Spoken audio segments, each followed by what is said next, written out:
Hello and welcome to the Switchrpg podcast. I am one of your hosts, Gio, and I'm joined by just Jonny. How's it going? It's going good. How's it going with you? It's going good as well. If this is your first time listening, this is the show from Switchrpg.com where we bring you the latest in the world of RPGs on the Nintendo Switch. This week, boy, there's just kind of a mishmash of everything going on this week. We have a lot of new game announcements. We have quite a few questions that we got from a Facebook group. We'll go over them in a little bit. But again, don't forget to visit our Discord, discord.switchrpg.com. Our Twitter account is @switchrpg. And yeah, visit switchrpg.com, obviously. Okay, Jonny, what are you playing? I see Jonny is filling this in as we speak. Yep. When I asked him if he was ready, I was ready. He's ready. I got it all in there. He's lucky he's a fast typer. I'm very fast. I tried to go so fast to catch you, but you tried, but you didn't get me. Did you finish everything they were supposed to say? Yeah, sure. For sure. Yeah, sure. So I've been playing shocker, Tactics Ogre, Let Us Cling Together. Still.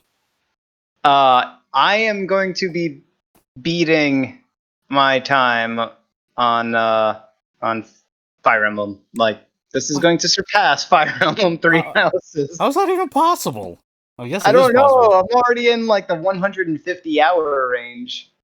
It's ridiculous. There's so much to do. I stopped min-maxing, by the way. I realized I was min-maxing way too much. I was trying to get like one of everything. It was almost like there's like a little bit of a Pokemon-ness in there, where there's multiple classes that you can get, and there's multiple creatures and monsters that you can recruit. And at some point, I was like, I'm never gonna get the octopus or the kraken. I'm never gonna get the dark dragon and other that sounds stuff. like it would be awesome, though. Yeah, it would. But at some point, I had to like raise my hands and be like, all right, I need to actually finish the game because I don't want to put in 300 hours. Well, you're well on your way, though. I'm definitely past the halfway mark. That's for sure. Oh well. Playing that, it's still absolutely incredible. I'll talk way more about it when I actually finally finish it. And speaking of almost finally finishing, I am literally at the hopefully last boss fight of Final Fantasy VII Remake. Oh yeah? Yeah. And I think you're at the point where you can give an opinion on it. What's your opinion on the game? Oh, I can definitely give an opinion on it. Let's keep it bullet points here if you can. Bullet points. Okay. Way too much filler. Just way too much filler. There are just weird tropey, quirky stuff that's in there and ridiculous stuff that's in there that like kind of ruin the tone of the game. And they're in there. A lot of them are in there for no good reason at all. Some of them I get, it's fine. Cloud, dressed up Cloud as a lady, that type of stuff. That's fine. I get it. That was in the original. Also, try and keep it spoiler free. Oh, that's in the original game. Okay, I'm just saying. For people who haven't played it. Yeah, but that's okay. So yeah, well, I mean, that's not a spoiler. People know about it because it's 20 plus years old. Whatever. All right. Maybe I might accidentally mention a spoiler, but I'm not going to say anything else storyline wise. So there's a lot of that stuff. I get it. It's fine. The combat system is flawed. There are like camera issues with it, especially depending on the character that you're playing as and the default settings. So if you change some of the default settings with the camera, you can like pull it back a bit more, and that'll make it a bit more responsive for following what you're doing. There's a lock-on system that you can do with the combat system. Yeah. And that can be useful depending on which character you're playing as. Typically, the ranged characters, it's a little bit more useful. But it's dependent on your position within the battlefield, because there's almost always going to be more than one enemy or one thing to target during combat. So there's definitely camera issues. And if you're playing with the melee characters, yeah, you're going to run into like major camera issues, especially some enemies that can move really fast. And the combat is fast. It is. It's a really, really fast-paced. Like, I can't believe they went from like the opposite of like slow as can be turn-based combat to like some of the fastest like astral chain level speed of combat. It's really crazy. But the combat is good. It's just there's a lot of flaws in there. The materia system's kind of funny. Playing through it because I never played the original, I realized, and then I researched as I was playing through. I'm watching a let's play of someone play the original Final Fantasy VII, Mm-hmm. and the materia system has it's basically Path of Exile. It's you can socket your gear with abilities. Yep. And some abilities don't give you some spells or whatever abilities don't give you something new. They just enhance an existing thing. That's that was from Final Fantasy VII. So Path of Exile kind of stole that from Final Fantasy VII because it's very similar. Very similar. I had no idea. Yeah. And so the materia itself can level up. So the more you use it, the more AP it gains, and it'll eventually level up and get stronger, which also happens on the skill gem whatever system in Path of Exile. I forgot what they're called. I think it's skill gems. Skill gems, yeah. Yeah. So yeah, it's a really good, really flawed game. There are areas where it's just unpolished, like very surprisingly unpolished. But also there are other areas that's like hugely big budget. So it's like a mixed. It's like a huge mixed bag. It's great, but it's on like the lower end of great. Lower end of great. So yeah. On a Jonny scale, it's like a 5 out of 10. No. if I say it's the lower end of great, that means it's actually like awesome for you. Oh, okay, yeah. So it's like an 11 out of 10 for me, or 12 out of 10 for me, but maybe an 8.5, right? No, I'm talking like probably an 8. Oh wow, okay. Yeah, and I don't know. I might even put it down a little bit lower than that, but it's like playing through it. It's like Astral Chain. Yep. But Astral Chain is better. So you prefer Astral Chain over this? No, Astral Chain is like objectively better. Okay. Not subjective? Nah, not at all. Okay. No, it is objectively better than what Final Fantasy, this particular Final Fantasy, because it's kind of like all over the place. And there's points that just don't make sense. It goes way out of like the tone that it's set for itself. Whereas Astral Chain, like even the comic relief moments fall in line with the rest of the presentation of the game world and the combat and stuff like that. Like there's no like issues I have with Astral Chain's combat. Yep. And I kid you not, they are very, very similar. There's motorcycle action sequences in Final Fantasy VII, just like there is in Astral Chain. The only difference is like you have multiple party members. In Astral Chain, it's you and your chain chimera. But it's very similar. Very similar. Okay. Astral Chain is just objectively better. It's more interesting. Although, I will say this. The world of Midgar that they set up there is really cool. I like it. Yeah. Yeah, I'm down. I'm down with Midgar. That was a really well done, well thought out game world. And the major beats that happen in the story is actually really cool. Man. Okay. Yeah. I mean, and the characters are awesome too. Yeah. I actually like all the characters. Barrett, man, he's like a roller coaster of like, I like him, I don't like him, I like him, I don't like him. I think I like him now. Like I get it. I finally get Barrett. He's cool. Aerith is definitely my favorite. Okay. That's cool. Yeah, Aerith is just amazing. I didn't even think I would like Aerith, and she's awesome. That's cool. Yeah, I really need to get a PS4 just to play a lot of these great RPGs I'm missing out on. I think you can wait until next gen, right? Because there's going to be a whole lot of backwards compatibility. Yeah, I probably will end up doing that. I've actually I have a lot of PlayStation 4 games that I got like dirt cheap, and I don't even have a PlayStation 4. I'm just like kind of waiting for it. But yeah, eventually. Yeah. What have you been playing? What? I'm sorry. Hello? Gotcha. Yes. Hey, can you hear me? Yes, I can. Son of a, you got me. All right. I actually completed 2 games. Well, hey, look at that. How about I completed 1 game and an expansion? Okay. I completed Minecraft Dungeons. Very, very, very, very short game. It's 8 hours, 8 to 10 hours, maybe, depending. It's got it's got replayability. But the dungeons, there are about 7, 8 dungeons. And there's a lot of like puzzles in them where you can unlock like secret dungeons within that, so you can make your gameplay a little bit longer. And I actually had a decent time with it. I play with my kids all the time; they absolutely love it. So I think it's kind of got a bad rap. I think people expected a lot more. They expected the Diablo experience, the Victor Vran, or Path of Exile. It's not that at all. This is a game, an entry level game for kids. This is what I feel. It's Minecraft, right? Yeah. So yeah, my kids absolutely love it. My son, we are always playing together now. We play in separate Switches. That was a little cumbersome to set up because we both needed Xbox gamer tags, so we actually had to set up two different accounts for that. I already had one, but I had to create one for him. It's just a little clunky, whereas we're already Switch friends, why couldn't we just play that way?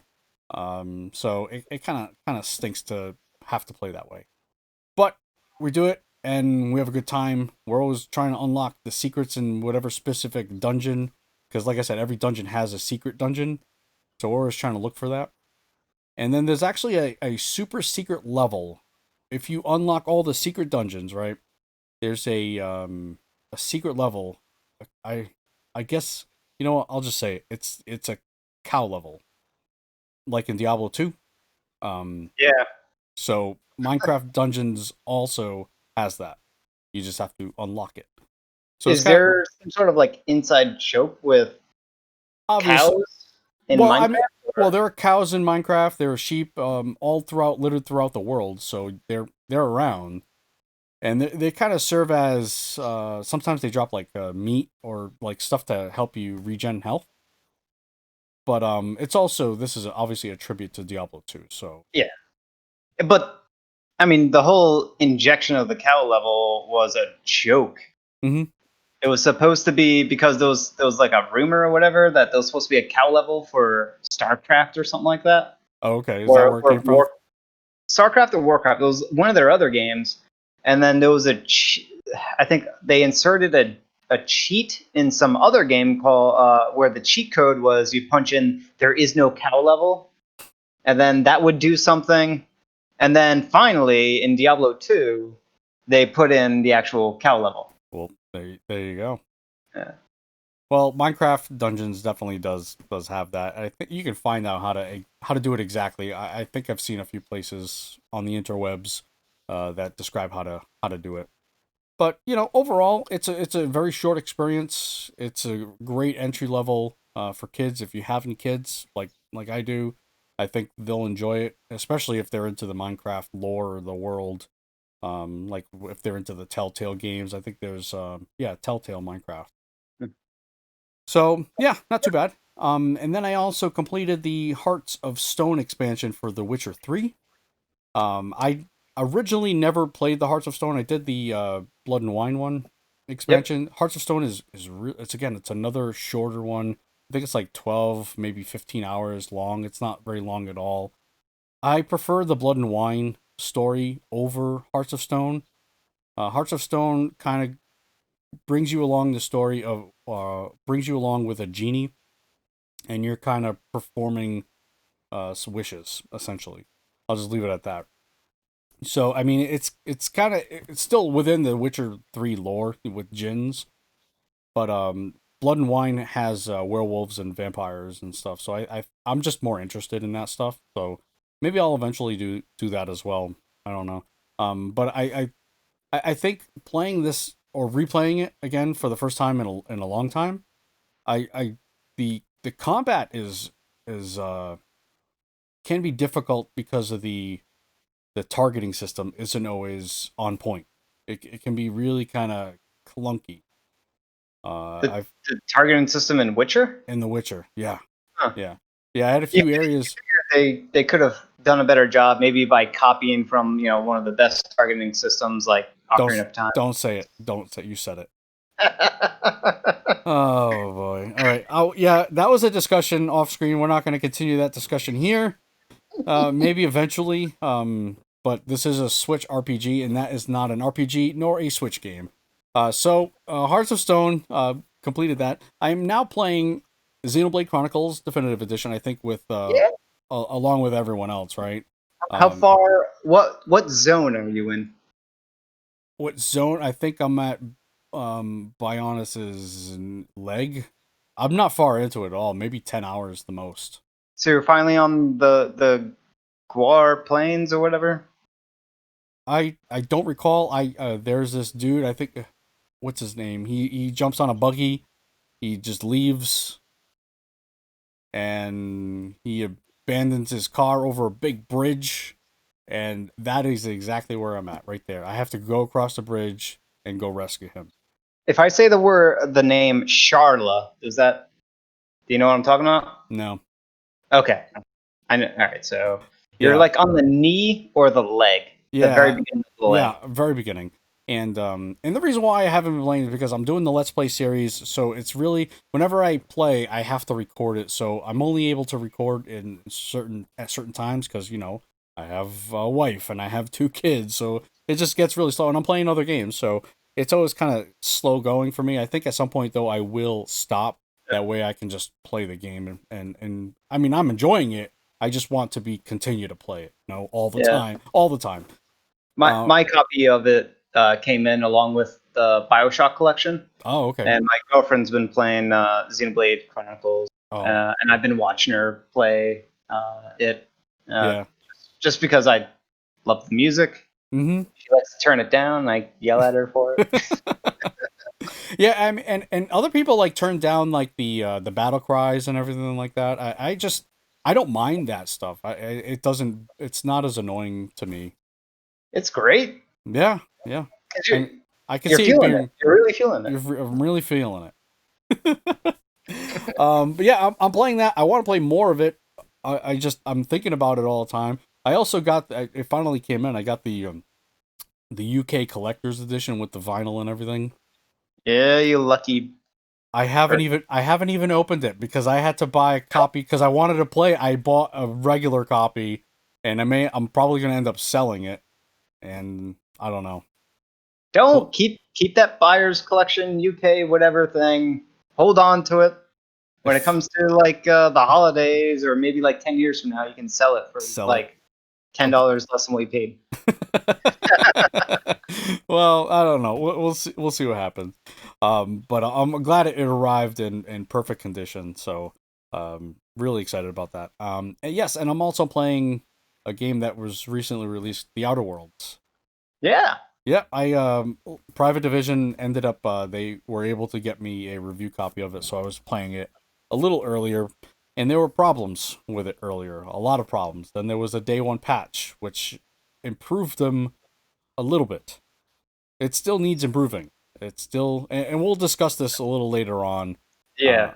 But I'm having a good time with it. I mean, granted, it's not what I remember playing on the Xbox, but it's fine. It's just fine. Okay, it's passable. I'll just say that.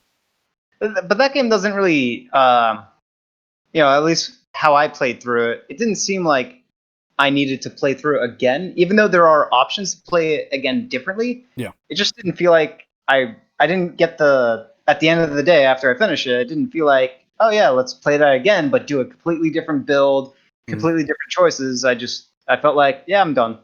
Yeah, I could see that, and I was that way. I mean, but I'm trying to play completely different. Just like I do with Divinity Original Sin 2, a game I'll never mention again.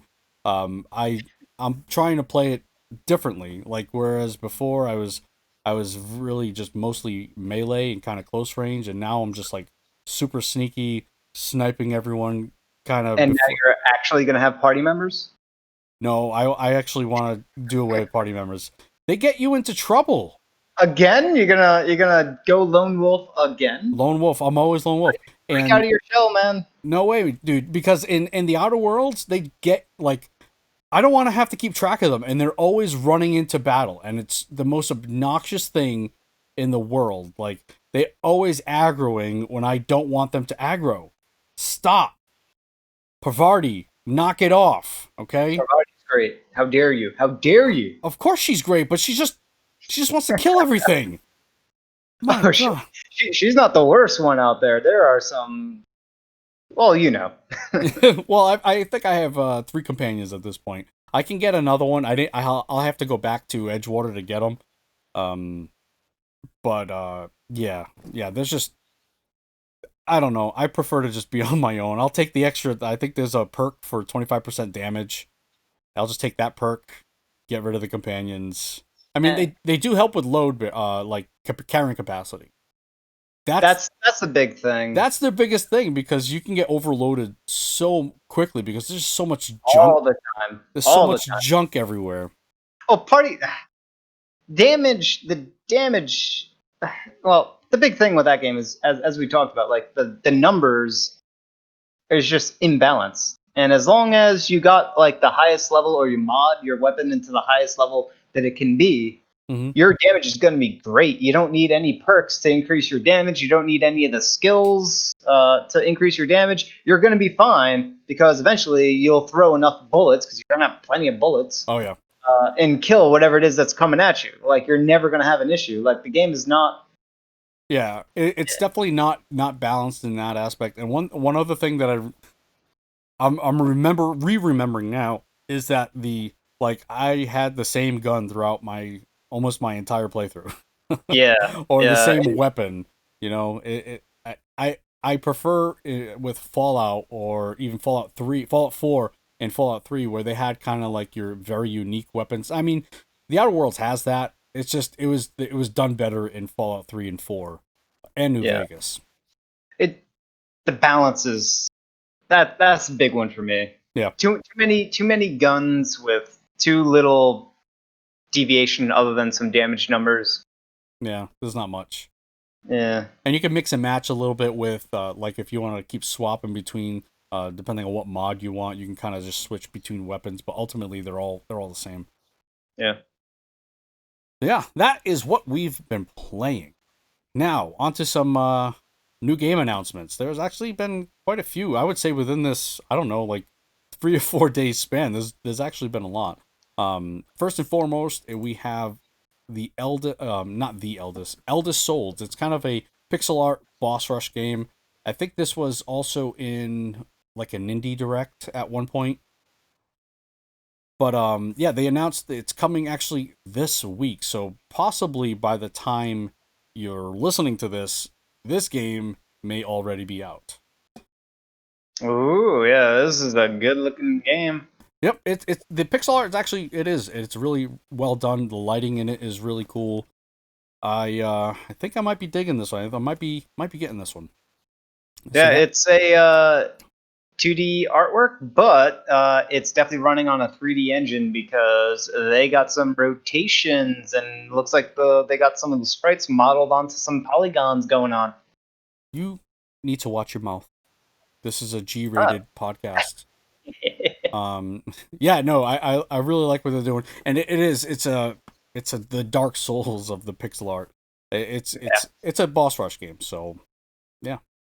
Is it just boss rush? Yeah. Yep. So this is kind of like Titan Souls then, but instead of a bow and one-shot arrow, you got a big giant buster sword. Yeah, kind of a weighty sword. There was also, I think it's Sin and Sacrifice, kind of doing the same thing. It wasn't pixel art, though. It was very different. Not good, though. Yeah. Not good. I have that on my Switch. Glad I didn't pay for it. Oh, boy. All right. Then, this one got a lot of people excited. Crosscode finally gets a console release date. It's going to all the other consoles, PS4, Xbox, but it's also coming to the Switch. And do we have we do have a date on this, right? Yep. July 9th. July 9th. That's like in a month. Yeah. We've been waiting. Exactly. I've been waiting for this for so long. Like, this was actually another one that was featured in, I think, an indie direct in January. This is a while ago, and they're also coming out with a collector's edition as well as just kind of a steelbook and a regular edition. So they have 3 different editions. Looks like you can find it at Strictly Limited Games. The collector's edition, I was looking at it. I almost bought it. Almost. I don't know. It looks real good. Real good. Yeah. What stopped me from buying it was the fact that I have way too many games right now. and I wouldn't know what to do with this. It would just sit on a shelf for a while. Well, you do know that Crosscode is a legit good game. I mean, it's really highly scored on the PC version of it. It's at 86 on, which is great. And it's coming out in a month. It looks like a Secret of Mana style combat system, but like souped up to 11. Yeah, it's super it's fast. Yeah, it is very, very quick. It's got a lot of puzzles, but very much an RPG. I think there's still a demo. At least that's what I played on PC. It's definitely it's on PC already, the full game. But yeah, looks really, really good. July 9th, is that what you had said? Yep, July 9th. Awesome. Another one, Elden, Path of the Forgotten. Another one that was announced a while back. They finally put a release date on it. It's another July 9th release date. It's published by another indie, if you're familiar with them. And this one's also coming to the PlayStation 4, Xbox One, as well as the Nintendo Switch. This one I don't know about. You don't know about this one? I actually did an interview with Dylan, it's a solo developer. And it's an action RPG, very simplistic pixel art. It's not it's nothing like Elder Souls, like we were showing you with Elder Souls and Crosscode. It's very simplistic. It's bad. Well, I don't know if it's bad. Is it bad? I'm looking at video of the trailer of it right now. Yeah, it's bad. It's it kind of looks like the 80s PC games, especially something like the what was the cinematic platformers? Yep. Like Prince of Persia, but Yep. like worse. But no. But worse. I disagree there. I think it's got that, it definitely has that art style. I don't know about it worse being than Atari age game. It's very Atari looking. Mm-hmm. It's not Atari. No, it's not. But it's very Atari looking. It falls in line with what you'd expect with the NES, except that the animation there's way better. But it's not great. It's not bad. It's not bad. It's bad. It's bad. Yes. Yeah, it's serviceable. Elden Path of Forgotten coming July 9th. Tower of Time. This is also, man, these are just coming out hot right now. Yeah, there's so many. Wow. Tower of Time announced June 26th, so coming out this month in just over 2 weeks' time. Tower of Time, again, was originally released on the PC. I actually was able to play this closed beta on Xbox, and it plays really well on a controller. So that was one of my biggest worries with this game is, is it going to translate over to console? And it does. It's a strategy RPG. It does have some cool kind of real time. It's kind of, I think it's real time with pause, I guess you could make it, but you can make it really kind of turn based as well. Yeah, it's definitely real time with pause. Yeah, it's not bad. And I'm not a real time with pause kind of person, so for me to actually like it, I think other people will like it as well. Well, real time with pause is make or break depending on how well the queuing system works with queuing up actions. So, well, real time with pause on a console is one of the more difficult things to do. It's really easy, not easy. It's a lot easier to play real time with pause on a PC with a mouse. To play it with a controller, the controls have to be really good, and the CRPGs, real time with pause games that I've played on the Switch have not done well. Like Pillars of Eternity, Wasteland 2 was another one. I just did not enjoy those experiences. There are people who like them, and to each his own, but it just wasn't for me. Wasn't for me at all. Yeah, there's a lot of numbers on this one. It looks interesting. Yeah, like I mentioned, I enjoyed it. And real time with pause has not been my friend recently. Okay, another one. Banner of the Maid, set to release on the Switch. This is a strategy RPG. This is when do we have it? Do we have a date on this? Oh, it just says 2020. I thought we had a date on this. It previously released on Steam back in February. All right, so it's This year. coming. So it's coming to the PS4, Xbox, and Nintendo Switch in 2020. I thought I remember saying early 2020, but I don't know. I obviously did not link to that article here. But Banner of Maid is a strategy RPG set in alternate version of the French Revolution, and it's Very alternative. very alternative. There's a lot of busty anime women in here. What do you make of this French. one? They're French. They're French. What does that mean, though? I don't know. It's the French Revolution. It's weird. It's weird. But yeah, it actually. I looked at this beforehand earlier because it like popped up Steam feed for like game interest. And I looked at it, I'm like, yeah, I would be interested in that. It's like Fire Emblem, but has like a little bit of advanced wariness with it, but also like tactic style stuff in there as well. Right. So it's interesting. When you say Fire Emblem, not Three Houses, you're talking maybe a little bit earlier than that, right? Yeah, well, so this one has a bit of isometric. It has an isometric perspective, which is already in the angled way, the diamond isometric instead of like the clear cut flat grid view that Fire Emblem has. So that leans a bit more towards what you'd get in tactics games, like Final Fantasy Tactics. Jeez, these anime ladies! Wow, go away. they're like a distraction. Oh, it's boy. crazy. The French ladies, wow. It's crazy. But then you go into combat, and the way they present the stats look very much like a Fire Emblem presentation, where you have a big giant health meter, they have a health meter, and you're shooting at each other, and boom, the health meters deplete. It looks like they also have like certain units are good or bad against other units, so there's like counter units and counter units, stuff like that, like the weapon triangle in Fire Emblem. Yep. But when they go into combat, you see, so you'll have like one little avatar piece that's on the main battle map, but then when they attack someone else, there's like a whole squadron of units that are attacking, and as there are multiple peoples, whatever, dying on both sides, they get replenished, almost like auto reinforced. Right.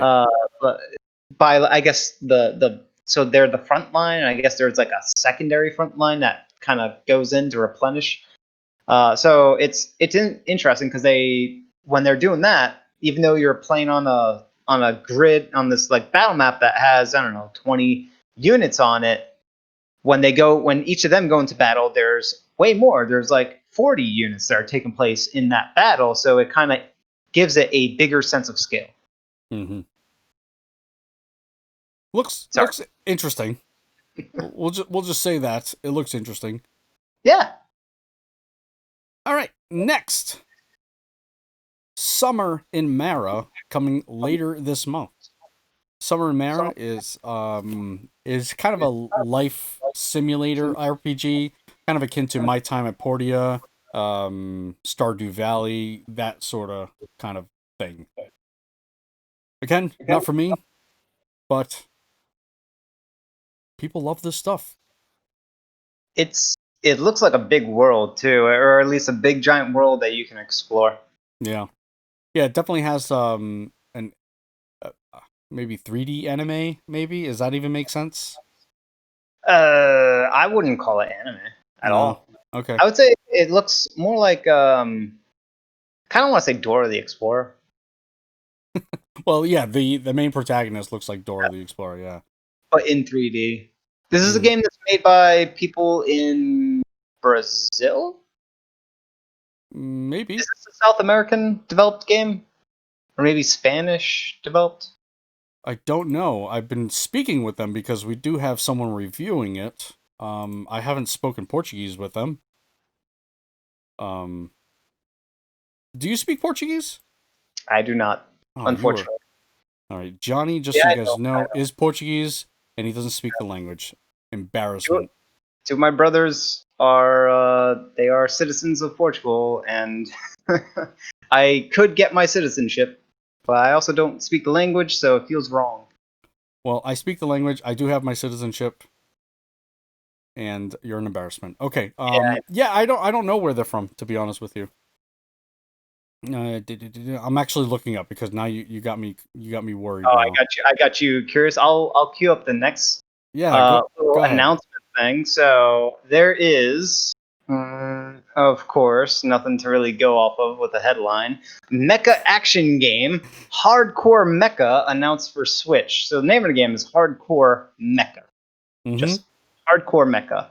And I wish that there was. I believe I already saw the trailer for this. Maybe I didn't. Yeah, it looks like a side. It's a side-scrolling bullet hell type of game, twin stick shooter type of game. It's really reminds me of Contra, you know. But it's got like the chibi-esque kind of looking character design. I want to say it's like a what's that game? Wonderful 101. Yep. It kind of looks like that, but in 2D instead of 3D. And there's like dudes, and then the dudes are in mech suits, and they're punching each other. There's a whole lot of cinematic stuff. There's actually really good animation work in here. Mm-hmm. But the art style, like the chibi thing, I don't know. It's not chibi, but it's like chibi-esque. You're over that. And now I'm actually watching. Well, it's alright. I'm not against it, but I'm not for it. Okay. It's not getting in the way, but there's let's see, with the actual combat going on, this kind of looks like that old school Super Nintendo mech game where you play as the pilot, and then you have a mech, and then what was it called? It was like Metal Blaster Master? No, Super Nintendo. Awesome game. Super Blaster Master? No. You're in a mech. It's a side-scroll platformer with lots of shooting, and you can hop out of your mech. And when you hop out of your mech is still there, and you're like this little tiny sprite character, like little itty bitty thing that you can run around and have a little tiny shooter, and you can shoot stuff. But then you can hop back into your mech, and your mech is actually like very big compared to you. Right. What was the name of it? It was actually really, really good. It was like Metal Suit something. Oh, man. Or I don't something know. to do with metal. It was actually quite cool, and this looks like a spiritual successor to that, almost to the T. I don't know if you can actually hop out of your mech suit. There was sequences of the dude running around, so I'm not sure, but it reminds me of that, and that is a good thing because that game was really cool back in the Super Nintendo. Well, this game definitely looks cool too, so. Yeah. I'm going to look it up, try to see if I can find it. Well, good luck with that. Yeah. Another game announced. I think this is the last one. A lot of game announcements. Coming out June 18th, we have The Bard's Tale Remastered and Resnarkled. I don't know what that means. A Bard's Tale is an action RPG, and it's officially been announced for the Switch. InXile Entertainment will publish the game on June 18th. And they kind of go, they have an overview here. This is a Nintendo Everything article here. I'm just trying to find out what the improvements are. And I'm not seeing it here. But if you... Go ahead. I found it. It's called Metal Warrior. I don't know how I messed that up, but Metal Warrior is a Super Nintendo game. And it looks like a spiritual successor to that. So I'm down. I might actually check it out. Cool. Do I remember this game? I do remember. I just have to look at the art on the front on the game, and then I know if I've played it or not, and I have played this. Yeah, you're right. It definitely looks like a Metal Warrior game. Yeah. That's awesome. And that game was cool because you had like your whole, and I think you could even like hop into other mech suits too. Yep. Mm-hmm. It was really cool. Yep. Yeah. All right, back to Bard's Tale. Again, it's an action RPG. I'm looking at gameplay of it, and man, it just, I don't know if it's aged well, to be honest with you. I don't know. I don't know. I don't know about this one. If you're a fan of Bard's Tale, this may be right up your alley. But again, I'm not sure if this is aged gracefully. It looks like they didn't update the PS2 graphics at all. No. Or was it PS2 or was it Xbox, the original Xbox? I forgot which. I think it was on the original Xbox and didn't come to PS2, although I'm not sure about that. Well, I mean, they say remastered and re-snarkled. I mean, like I had said, I was trying to figure out what the improvements were, and it just tells you what the game includes. You know, it's got 50 enemy types, not counting bosses, a vast world to explore with towns, wild forests, and rivers, full cast of bizarre NPCs. You know, it's got a lot of unique items, but again, I was just looking for improvements, and it's just not in this article, unfortunately. Yeah, it's old, and I don't know. I would say that there's better games to play than this one, but if you're jonesing for something to play, if you played them all the better games, then maybe you might want to play this. Yeah. Well, again, if it's up to you, if you're into it, then go right ahead. But hang on one second. Sorry. Okay. That's gonna do it for new game announcements. Holy cow. That was We probably missed a bunch. Probably. Yeah, you're probably right. All right. Fell Seal Arbiter's Mark Missions and Monsters expansion arrives June 23rd.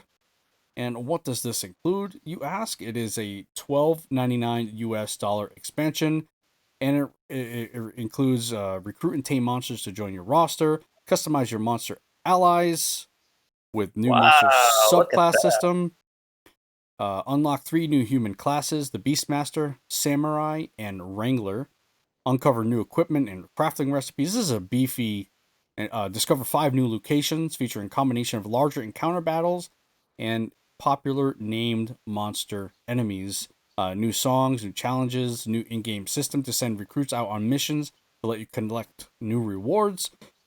This, like I said, this is a pretty beefy DLC here. It's big. It is a min-maxer's dream. That's what that is. Yeah, I can't. I think I wanna get it. Can you buy it for me? Is it free? Is it free DLC? No, I if you were listening, I said it was $12.99. Ah, well then, I wouldn't recommend it. No, I mean it's quite expensive, and it's coming out soon. But I think it would actually be worth it. It's just knowing how these types of games play, these tactic style games that I actually play and love. They are lengthy, and every time they have something like this that comes out, where it's like, oh, you could collect all sorts of different monsters, and you can customize how they look, and you can play classes forever. Yeah, it's what's the other one? The Disgaea. Like those games, they're just so long, mm-hmm. too long. So more of it. That's not a good thing for me. Oh boy. Yeah, coming out June 23rd. Speaking of DLC, we have another one on June 17th. Pokemon Sword and Shield: The Isle of Armor DLC will launch. Do you know anything about this? Yeah, it's the first major expansion to Pokemon. I am not an avid Pokemon follower, to be honest with you. So what is in this? So way back when Nintendo or the Pokemon Company announced that there was going to be 2 major expansions. This is the first of the major expansions, and it's apparently there's like some big stuff in there. Like from what I heard, the wild area is actually bigger than the wild area of the main game. Twice the size. That is crazy. I'm reading that. That's why. That is crazy. And there's more Pokemon, so they expanded the Pokédex, the National Dex, I think it's called.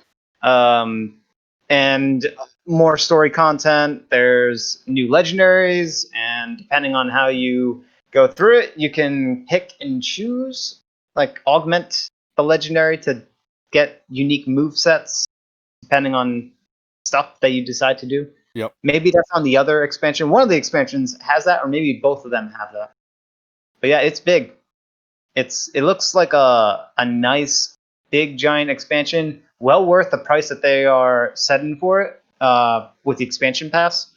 Okay. Or at least this one definitely looks like it, especially when you have a wild area, which is probably the most interesting part of the new Pokemon games, is the fact that it has this wild area that's very explorable, and now they took what was already there and expanded on it in a big way and made the environment fairly different in this expansion. Mm-hmm. The wild area, it's more diverse as to what you are actually going through. So that's exciting. It sounds like a lot for these people that love Pokemons. Yeah, I used to be, not used to be, I got into it for a little bit when I wanted to catch them all, and I just can't do it anymore. I've never wanted to catch them all. I I just did. wanted to play the It- game. I never wanted to catch them all though. and that was probably my problem. Yeah. I just wanted to catch them all because I found, the story is just kind of lackluster in almost all of them. I think we see this all the time. So I don't know. I needed something to do in the game, so I just tried to collect them all. That was pretty dang close.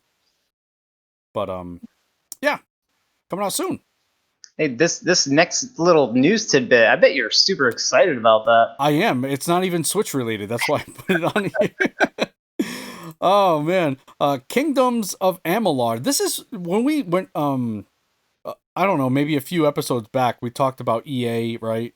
And Yeah. what things we'd like them to come out with. I think we mentioned kind of. Did we mention like Mass Effect and everything? This was one game that I mentioned was Kingdoms of Yeah. Amalur. And Absolutely. they're remaking it, not remaking it. They're remastering it, I guess. So yeah, THQ Nordic has confirmed that it will be releasing a remaster of Kingdoms of Amalur following a leak for the game. The remaster will be released under the title Kingdoms of Amalur Re-Reckoning for PC and consoles this summer, not for Switch, but you guys got to know about it, right? And includes gameplay refinement and all the original DLC. A number of outlets have indicated a release date of August 18, 2020, but it's not been confirmed yet. I think it's probably going to come to the Switch. I mean, it coincides very well with EA's kind of turnabout position with Switch support. Yep. So, they got to put their money where their mouth is. Yeah, And I mean, actually, what they said they wanted to do. Because it ran on last gen hardware, so it's going to run on current gen hardware. Yep. Yeah, I this is, if you haven't played this, I mean, it's on PS3 and I think Xbox 360. It's a really fun, and it's a good game. Despite all of its, the background on it, with 38 games and all the other baloney that went along with it. It's just a real good game. And it's just unfortunate that I think it's kind of, I don't know, not a hidden gem. It's just kind of not talked about a lot, I think. Oh, there's always that little tidbit at the end, right? The asterisk, right? Right. Yeah. But I'd love to see this expanded on as well, not just kind of a remaster. I'd like to see a sequel or like an expansive, expansive sequel, because it's a pretty involved game. I think it's about 40 to 50 hours for a game, which is pretty good. Well, depending, I guess. Too long. For some. Make the game shorter. Well, quality, right? You want quality over quantity. Yeah, quality. Definitely quality. Quality is there. It can be as long as it needs to be. Mm-hmm. Like Xenoblade Chronicles? Like Tactics Ogre. Okay. Persona 4 Golden coming to the PC on June 13th. Now, what does this mean, right? This could mean a lot of things, right? Was this a PS Vita exclusive? PS4 Golden? It is on PS2. Well, it's on Golden's PSP. PSP or V? I don't even know. I'm sorry. Pretty sure PSP. We're not going to go P and V talk. But it's on a PlayStation handheld. The PlayStation Persona 4 is definitely on the PS2 because I have that as well. I have it, yeah. Never even fired it up though. But it's covered to the PC, and it had been a Sony exclusive, and now it's still a console exclusive. So this doesn't really mean much, I guess. But the hopes is, and the reason why I'm bringing this up is that I'd love to see this come out for the Switch, and I definitely think it can run on the Switch. Heck, it ran on a PlayStation uh handheld, right? So Vita, not PSP. That's strange. I could have sworn it came on the PSP, but yeah, it's a Vita game. so if it can run on Vita, I mean this should be able to run on a Switch. But again, Absolutely. it's still console exclusive. Just the fact that it's coming out on PC just kind of makes me hope, you know? Makes me hope. You, you did you play? I mean, I have it on PlayStation 2, but I'd never played it. I just have it. Did you play it? No, I Yeah, haven't. I just yeah. never played it. I have it on PS2. I got it, just never actually fired it up. It's I don't know. 5 left a bad taste in my mouth. Hmm, that's too bad. I think I will try to endure 5 for at least the next dungeon, because those dungeons are long. Yeah. They're super long.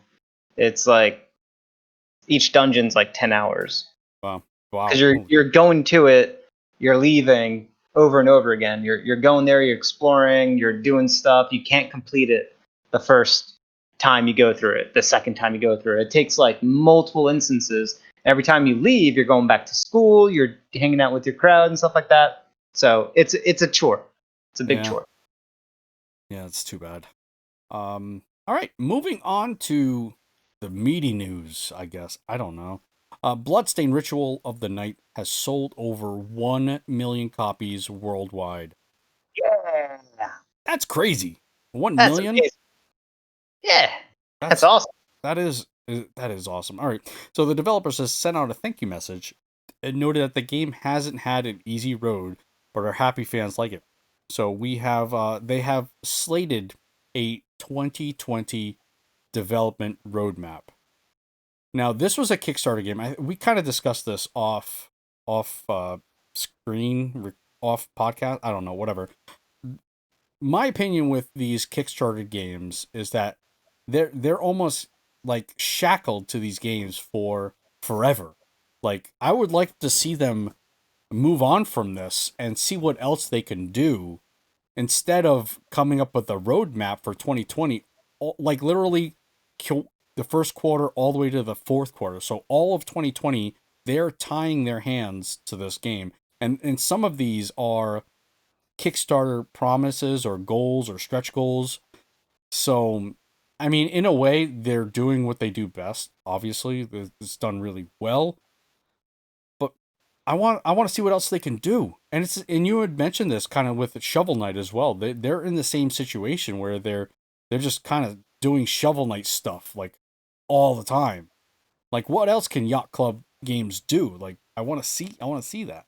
Well, Obviously, they are boosting the franchise. This has now become a franchise, right? It's mhm, not one game; it's 2 games, and there's likely more that I'm missing. But there's that NES Curse of the Moon, and then there's the Bloodstain game, mhm, the main meaty game, Bloodstain, Ritual of the Night, and that right there has solidified a franchise. And if they treat the fans well by making sure that they fully satisfy all of the things that they said that they're going to do, and it kind of seems like this might be a little bit more than what was asked for within the Kickstarter, yep, just this roadmap that they have planned for the rest of this year. They're kind of going above and beyond the Call of Duty, and that is great because this I think is going to just kind of obviously lead into a sequel. This is partially developed by Way Forward. Way yeah, Forward did this with Shantae, and that's yeah, like their big franchise, right? They have one Shantae game after another. It's just more and more Shantaes, and we're not going to cover it, but there was a news article somewhere that I read that Shantae is actually going to have its own little animated series. yeah. No, I did read that as well. And actually, we're I think in the process of reviewing, or we just got a review out for Shantae. I don't know which one. The one with the 7 something. Yeah, the newest one. Yeah, so it's a Metroidvania. That's all I really kind of know about it. But yeah, they could be setting themselves up for a sequel. It's a possibility.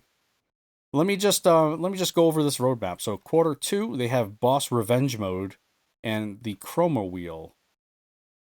Boss revenge mode, take control of one of 4 in-game bosses and use them to battle the heroes of Bloodstain. So it's kind of like a reverse game.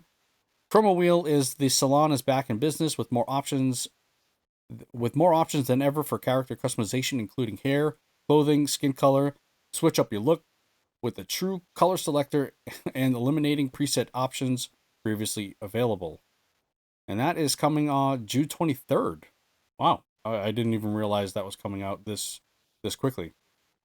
Then the quarter 3, they have chaos mode and versus mode, and then they have a special crossover content and classic mode.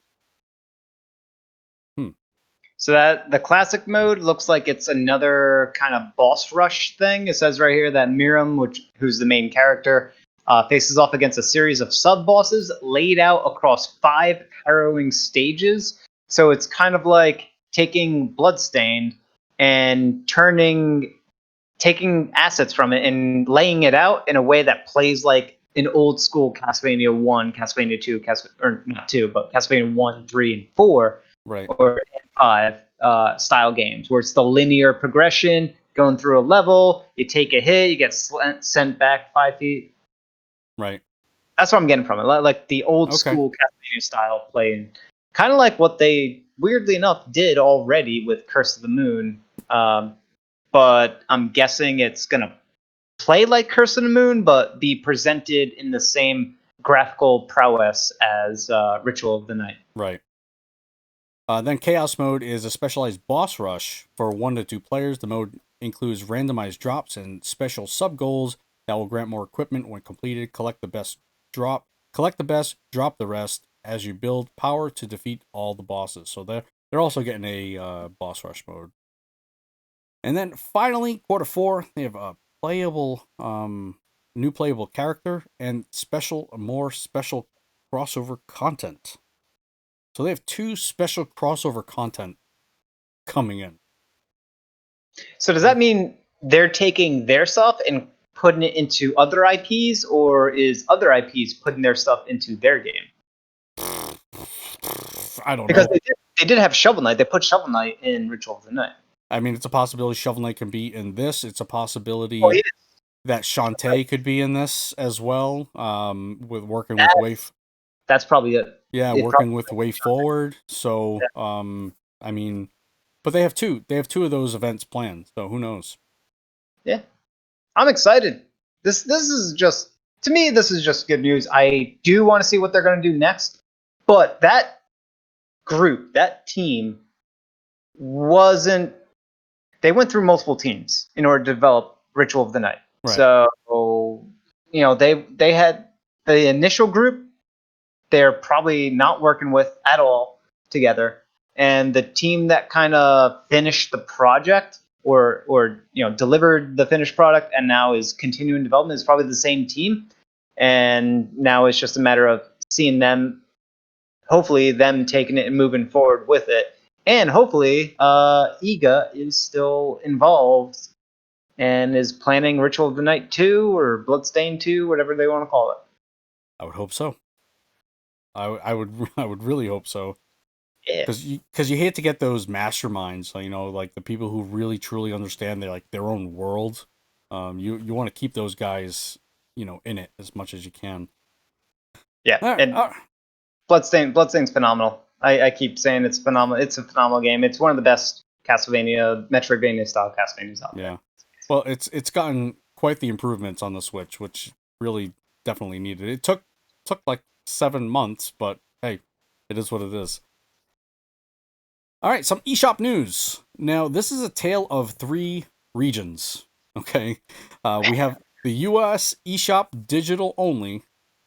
We have the Japanese eShop, and then the UK eShop. They all have different number 1s. I mean, I think they probably have the relatively like the same top, maybe 3, 4, 5. But yeah, the US eShop has a game that I mentioned, Minecraft Dungeons, dethroning, again, these are digital version, dethroning Animal Crossing as number 1. And then number 3 is Xenoblade Chronicles Definitive Edition. But considering how much Animal Crossing is being played right now, I think everybody just has their copies. There aren't new copies being bought. But yeah, Minecraft Dungeons is up there. That is good to see. I love seeing that. Well, that game is going to continue to sell. That's going to be one of the best-selling games for the Switch this year. Yeah, Minecraft Dungeons. Yeah, because it's got the Minecraft name. Mm-hmm. It executes what it set out to do in a very good way, and it's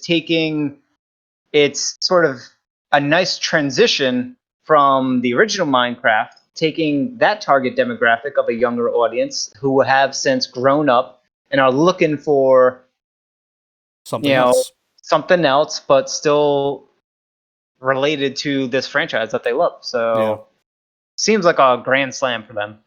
Yeah, and it's got some DLC coming up soon as well. So, yeah, Minecraft Dungeons. That's the US eShop. Now we go over to Japan. What do we have there? We have Animal Crossing remaining number 1. Even though Xenoblade Chronicles Definitive Edition is still out, you know. But it is at number 2. It is at number 2, and it's actually it's only 10,000 units, I think, right? Difference, yeah. Difference, which, give or take, like right around 11,000 difference. Yeah, so I'd say maybe the next time we talk about this, Xenoblade Chronicles 2 may finally surpass Animal Crossing. But who knows? That ain't happening. You don't think so? No way. Man, like I told you, like everyone must have Animal Crossing already. Nobody's buying it anymore, right? They got just that week another 100K, which is 10 or 11K more than Xenoblade Chronicles when Xenoblade Chronicles just released. All right, fine. Maybe people are still buying it. You got it. Whatever.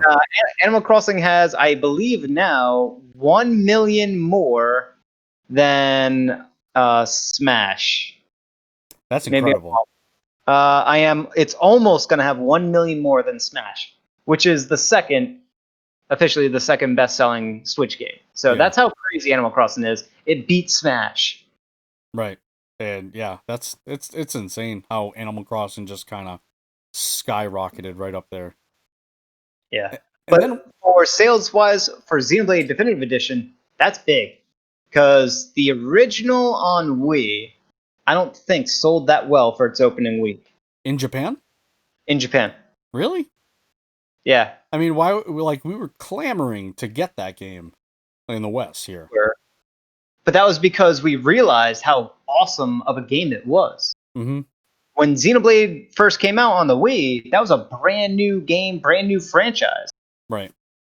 So, I'm going to see if I can try to find out what the opening week sales was for that. I'll try to do some research. But I do know this, that the next one that we're going to cover, the UK stuff, you might want to tie into that right now then. Yeah, UK charts. Now, this is just video games in general. This is not eShop related at all. But Xenoblade Chronicles Definitive Edition is a new entry this week, and it's number 1. And this was one of the first regions that got Xenoblade Chronicles localized, right? This was the first English version. It was in the UK. And they seem to be loving it as well, with Animal Crossing being dethroned as number 1. So that's number 2. And then Call of Duty Modern Warfare number 3. And Grand Theft Auto was number 4? Holy, Grand Theft Auto 5. Why is it still on this list? The game was released like 10 years ago. It never does. My goodness. And Minecraft Switch is on there. Anyway, so yeah, Xenoblade Chronicles Definitive Edition is number 1 as a new entry this week. So it is just absolutely skyrocketed. And this is the GFK Top 10. I'm not sure what GFK stands for. Maybe you're, but yeah, it's crazy. Absolutely crazy. So yeah, the Tale of 3 regions, they're all different. We got Minecraft Dungeons in the US. We have Xenoblade Chronicles Definitive Edition in the UK, and Japan they're still playing Animal Crossing. All right, so Xenoblade, the original, in Japan, lifetime sales is nearly 200,000. That's it? That's it. Wow. So Well, that was by the end of 2013. We can kind of assume it didn't really sell that much more after 2013. Okay. But that's just Japan. So in 1 week, the Xenoblade on Switch did half that. In 1 week. Is that the power of the Switch though? Like, I don't mean like the graphical power. It's just like the people everyone's playing on the Switch. Well, the Wii did have more systems out there than the Switch. So well, yeah, in like nursing homes and like elderly, like things no like matter that. it had the bigger. We're talking an install base that is a little less than double the size of the Switch. Mm-hmm. Mm-hmm. So Xenoblade definitely, the original release on the Wii definitely had a huge install base like the Switch does. Right. But yeah, I agree. The Switch fan base is more avid and looking for more interesting games to play. But yeah, I mean, this is a very big telling sign that the original sold 200K and that the trajectory of this definitive edition on Switch is already poised to outpace it by a fairly dramatic amount. Gotcha. That's crazy. I am gonna remove one of these here. Uh-oh. Yep, that's gone. Gone. We're not talking about that. We're moving on to the Outer Worlds. Outer Worlds first. What? What were you saying? Oh, we're good. We're good. We're good. All right. The Outer Worlds for Switch targets 720p handheld and 1080p dock at 30 FPS. Targets. That means it's targeting that. It's trying. It's really trying. Real hard. But Digital Foundry, we all know who Digital Foundry is, right? They're the guys who make and break games. Like they really get into the nitty gritty, as to what games are doing. Resolution wise, sound wise. They measure the performance, the frame rate performance. They measure the resolution, as you said. They let you know, like, oh, at this moment it's actually running in 540p, and at this moment it's running at 1080. Mm-hmm. Well, here's the thing. It's not doing any of that. Virtuous Studios, they're the ones who claim that any current gen game can come to the Switch, but again, yeah, they can, but at what cost, right? So if you watch, I didn't watch their video. I've watched other videos that compared the game side by side. There's just on the Switch, the textures are flatter. There are less objects on the screen at a time, so they've removed things like trees and bushes, like they're not even there. I've seen games or some people playing games where objects and textures are popping in all of the time. I think a patch has kind of helped with that. It still happens. It does still happen. But I would say, it is not the prettiest of ports. I've seen worse. Like Mutineer Zero is certainly worse. Worse, really? Yeah, a lot worse. And it's also not current gen. This is definitely current gen. No, it is. You're right. Yeah. I had to correct myself there. Yeah. But I mean, what are your thoughts here? It looks ugly, real ugly. Like this game got hit by the ugly stick multiple times. Like it was a pretty looking game on PC, PlayStation 4, or whatnot. And then they just took the ugly stick and beat it over the head senseless. It's bad. And not only that, but just based on watching the full video of Digital Foundry, the load times that are kicking in randomly on a game that shouldn't, once you're loaded into load times kicking in when you're exploring the open world, and you get a load. Yeah, I've had that happen once. I've played about 10 hours, and that's only happened once to me. Yeah. And that shouldn't happen. No, it definitely shouldn't happen. The load times in general from zone to zone are almost a minute. They are very long. No, but here's the other thing. I've seen videos where people who have had modded Switches, they're able to play with a lot of the settings. They can make their processing unit faster. They can unlock basically a lot of different stuff, and I've seen it look a lot better. So I think there is room for improvement.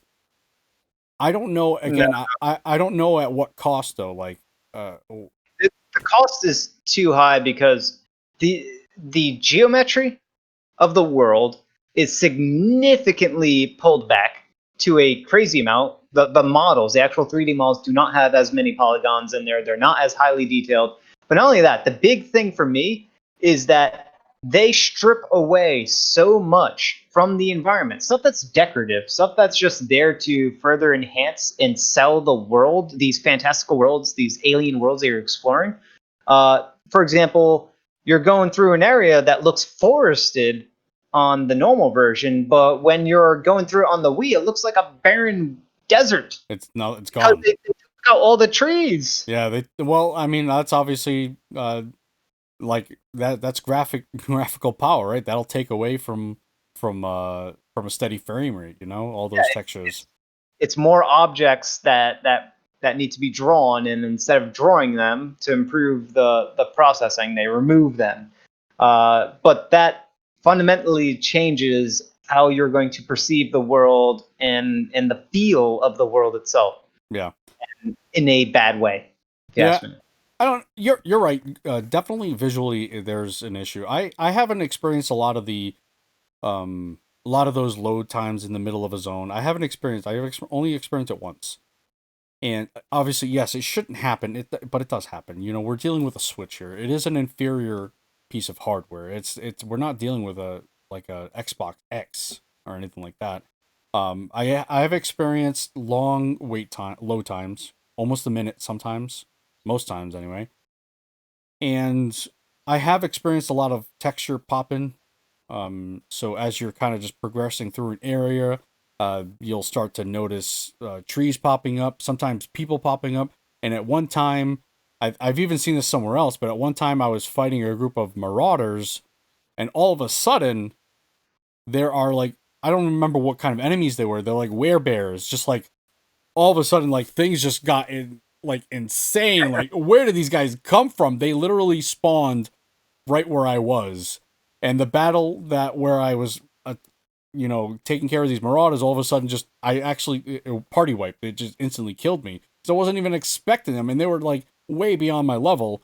And I've had that happen a couple of times, and actually once where I actually recorded it. So if you do watch the Let's Play that I'm doing, I caught it. It's there. So I definitely know I'm not the only one who's experienced that as well. But I mean, does it take away from the experience? Yeah, there's a little bit of immersion breaking there. I would say so. But the game does it. I haven't had any frame rate drops or like stuttering or anything like that. So it does consistently run smooth, but obviously that's at the expense of resolution and textures and all that other stuff. What you experience and other people experience, your mileage may vary because there have been very bad frame rate reporting in certain instances. So just because you didn't get it doesn't mean that it doesn't exist. Mm-hmm. So who knows what other people's experience might get, but just in Digital Foundry's video, right, the frame rate drops down to 20 frames a second. Yeah. That's bad. It's real bad. I also think, because this was happening to me in Minecraft Dungeons. Minecraft Dungeons was stuttering and like it was laggy when there were a lot of enemies on the screen on my original day one Switch. I stole my daughter's Animal Crossing Switch, and I started playing on that. I didn't experience it once. Interesting. So I think there's definitely something. There's something in there, obviously, right? Potentially, yeah. I mean, I think there's something to it. It has to do with storage and potential fragmentation of the storage, but it could be that. But I think there's definitely more. Not significantly more. I think there's more horsepower under there. There's better power management in there as well. So there's something. What's that? On the Switch Lite? Not the Switch Lite. The second version 2 of the Switch. Oh yes. There. Well, it's supposed to be better efficiency, but Mm-hmm. if there's an actual boost in something, it might be a boost. Who knows? Maybe the internal memory was actually sped up a little bit. Yeah, I think there's definitely something going on. It's newer tech, so I mean, you would think, hopefully. Slight, very slight. Yeah. Yeah. All right. Why don't you take us to the next one here? So this was just interesting to watch. So this comes directly from Game Explain. They are some cool dudes and peeps and whatnots, and they decided, or one of them decided, to go through and play and beat all the Western released Castlevania games. So they went through like 32 Castlevania games, or this one person played and beat all 32 of the Castlevania games. And they put together their ranked list of what they believe is the best. And there's a bunch of games in here. We're not going to cover them all. Some of them, I think, deserve to be a bit on a higher, by higher I mean better spot than some of the others. For example, I don't think Castlevania 64 should be as low ranked on this list as it is. I think that is certainly a better game than, I would say, Lament of Innocence, which I actually never beat because the game was really long and I came very close to beating it, but it just wasn't good enough to keep me going. Whereas I did beat Castlevania 64 and Legacy of Darkness, which is kind of the same game, multiple times. So there's that. But either way, I still wouldn't put Castlevania 64 super high. Yeah, but, I mean, it's a list of 32 games. They have Castlevania 64 at 29. At 29 out of 32. Mm-hmm. It's not in a good position. And Castlevania Legends is bad. That is the one that released on the PlayStation. That was not a very well done release, and it's one above that. So that's not good praise. Also, Castlevania Judgment, which is the Castlevania fighting game, like, oh my goodness, it's so bad. It's so bad and terrible. Yet that is a better rated game than Castlevania 64. Right. I'm just gonna get off the Castlevania 64 soapbox. It's not that bad. It plays very much like a traditional Castlevania game. Either way, some notable things within the top 10. They managed to put in their best rated 3D Castlevania game, and of which there are 2 that they have on here. Number 10 is Curse of Darkness, which I never played that one. No. And then right above that, number 9 is Lords of Shadow 2, which I played the first one. I never played the second one because the first one really upset me because it was just not a Castlevania game. But they have it there, so I don't know. They rated, that's pretty high rated. When they rated that higher than Dracula X Chronicles, higher than Harmony of Despair, not Harmony of Despair, Harmony of Dissonance, and higher than Circle of the Moon. That is crazy that it's higher than Circle of the Moon, those 2 games. So I might actually I actually want to check out those 2 games that I missed out on because of how highly rated they are on this list in comparison to Circle of the Moon and Harmony of Dissonance, which are great Castlevania games on the Game Boy Advance. Harmony of Despair, that's another one. I don't think that should be at number 16. It's definitely worse than Circle of the Moon by a landslide, but different reasons. Some cool stuff that they have on here is the rest of their top 10. So it goes number 10, Curse of Darkness, number 9, Lords of Shadow 2, and then number 8, Dawn of Sorrow, number 7, Portrait of Ruin, number 6 is the original Castlevania, the first one. Mm-hmm. Number 5 is Super Castlevania 4, which is a remake of the very first one, but for Super Nintendo. Excellent game. Number 4, Symphony of the Night. That to me is a big shocker because most people think Symphony of the Night is the best one. Is the one, right? The go-to. Well, it's definitely one of the go-tos. And I'm with most people. I would actually place it at number 3 on this list. So the fact that they put it at number 4, to me, is like, yeah, they got it. They got it. They're good. Number 3 is Rondo of Blood, which is the better version of Dracula X. Okay, Because Rondo of Blood is not. I don't believe that's even a. Is that a Western release? You might be able to get it. They did remake it on the PSP or Vita. Okay, They packaged it together with Symphony of the Night. They kind of made it 3D and spruced up the graphics and stuff like that. Okay. I'm just looking it up now. A different name. Maybe that was the Dracula X Chronicles. Maybe that's what that was. But Rondo of Blood was the original. The game originally released on like some non-Super Nintendo thing. Yeah, I think it was like the PC Engine or something like that. Yeah, PC Engine Super CD ROM system. So, and that was the original release of it. That was how the game was intended to be played. And that game is awesome. It's so awesome that they listed it so many times on here. They listed it at number 26 with Dracula X, which is the Super Nintendo version. They listed it at Dracula X Chronicles, which I believe is that PSP Symphony of Night combo thing. And then they listed again the Rondo of Blood, the original, the definitive edition of it. Now, I don't think that's better than Symphony of the Night, but it is an excellent game. It's the best non-Metroidvania Castlevania. So it's definitely the best of that category. And then number 2 is Aria of Sorrow. And Aria of Sorrow, to me, I would argue, could be the number 1 game. It is that good. Number 1, really? It could be. Yeah, I bounce between. So to me, Symphony of Night and Aria of Sorrow are 2 of the best. And for some odd reason, people tend to forget about the number 1 game that they have on this list, which is Order of Ecclesia, which I also think, when it comes to like execution, it is the best Castlevania. Okay. By far, it is the best executed, best polished. There's the best music and graphics, like everything about it. It's the top of its class. So I kind of bounce between those 3 as my 3 definitives: is Symphony, Aria, and Order of Ecclesia.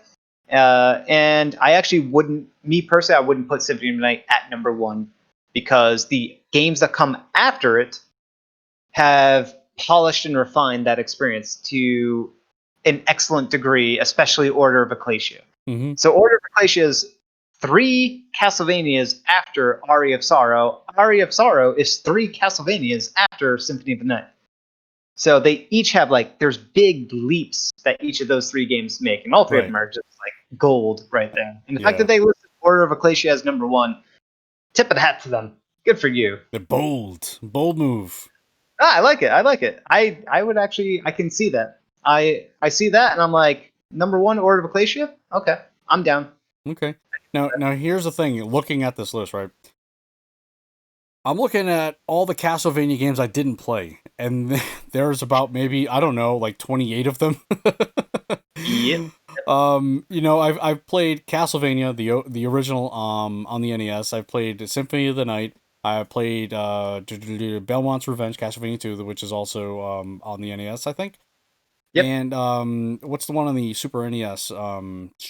Super Castlevania. There you go. That's it. Everything else, I've just... Wow.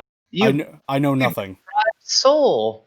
Wow. You should totally play the Game Boy Advance and DS Castlevania games. Maybe I will. It's almost... You should probably feel dirty for not playing any of them, because they are all absolutely so good. But you know what? I played some decent ones though, so I'm all set. I'm okay. I'm okay with that. Hey, you kind of played the 6, 5, and 4. Yeah. And wherever 2 is, 19. So I played a wide variety of them. Yeah. But even then, it's been a long time since I played them. Aria of Sorrow is definitely something worth experiencing. Yeah, but this is definitely this was a great project too. Kudos to them though. It was the video was like 30 some odd minutes long, and they kind of go into really good detail, pretty much giving a good review for every single game in this lineup, and explaining why it should be praised, what it did right, what it did wrong, why it wasn't. I mean, that's not surprising for Game Explain. I mean, they can describe a penny, right, and it'll take them 45 minutes to do that. That's just what they do. That's good content. I ate it all up. It's great content. I love the content they do there. All right, so yeah, moving on from that, a lot of Castlevania stuff there. Wow. Again, I just realized I'm so deprived. You are totally deprived. Nintendo applies for some new trademarks. Trademarks? Did I say trademarks? You said trademarks. Oh man, I'm sorry. Excellent. I'm sorry. Trademarks. I never do that. Marks, man. Trademarks. Dang it, you got me. All right, so yeah, Nintendo applies for some new trademarks, including Game Boy Advance and Wii U. One is Japanese, I can't read. The other one is Paper Mario Origami King, not surprising there. Another one was Me, like the Wii Mii's. I mean, they still use those, right? So that's not surprising. Yeah.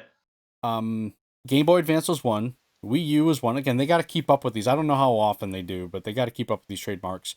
Excite Truck was another. So we haven't seen an Excite Truck game, have we? The last one I believe was for the Wii. It was Really? like a launch title. Yeah. Ah, yes. Okay, I'm seeing that now. So who knows? Maybe we'll see that pop up again. Another interesting one was Wavebird. That is very interesting. Yeah, I mean, are we gonna get? I mean, I know they. I think they was it them that did it for the Super Smash. They did a release for the. It was a GameCube controller, or was that Power A? Was it at one of their second party? It wasn't the Wavebird. It was Nintendo that did the Wavebird, but the Wavebird wasn't for Smash. No, it was the wireless version of the GameCube controller. Because Smash was essentially a launch title, and the Wavebird came out, I don't know, maybe like 2 years into the GameCube, maybe 3 years into the GameCube. So it came more towards the mid to late era of the GameCube, and the Wavebird is excellent. But the fact that they are because I guess the Wavebird is still being produced and sold to some degree, at the very least with third parties. So I can see why, but it's very interesting that they are refreshing the Wavebird. Yeah, in addition to the other two things. Mm-hmm. Yeah, I think this is just stuff that they got to keep up on. They don't want people to take the Wavebird kind of design and logo and all that stuff and create it on their own. I mean, even though there are some people or some companies that do that, but obviously this is kind of their only protection against people just copying it outright. So yeah, some interesting stuff there. Again, I'm not totally surprised. This is just something that they always have to make sure they're on top of. You are surprised? I'm surprised with the Wii U. Mm-hmm. That's a big surprise to me because that's recent. So I don't know why they would need to refresh a trademark for the Wii U. Well, how recent is when did the Wii U come out? Well, typically trademarks last, I think, like 20 years. Is it 20 years? Well, I don't know what it's like, what the laws are in Japan, but like certainly 10 or more. But the Wii U, that was what, 2012? 2012. 2013? 2012? So they should still have a bit more time before refreshing the Wii U, but yet they're refreshing it. And then they're refreshing it in conjunction with the Game Boy Advance. And those two things have a whole lot in common with the Switch. The Wii U, obviously, the Switch is pretty much the better Wii U. And it's getting crazy amounts of ports. And the Game Boy Advance is the last handheld that can easily port its game library over to the Switch. Yeah. So the reason why I say easily is because after that, it's the DS and the 3DS, of which you need to. There's stylus issues, there are dual screen issues that have to be considered. So those aren't straightforward ports. But Game Boy Advance, that is a straightforward port. You can take the entire Game Boy Advance library, bring it to the Switch, no problem at all, except for that weird game where you have to be out in the sunlight.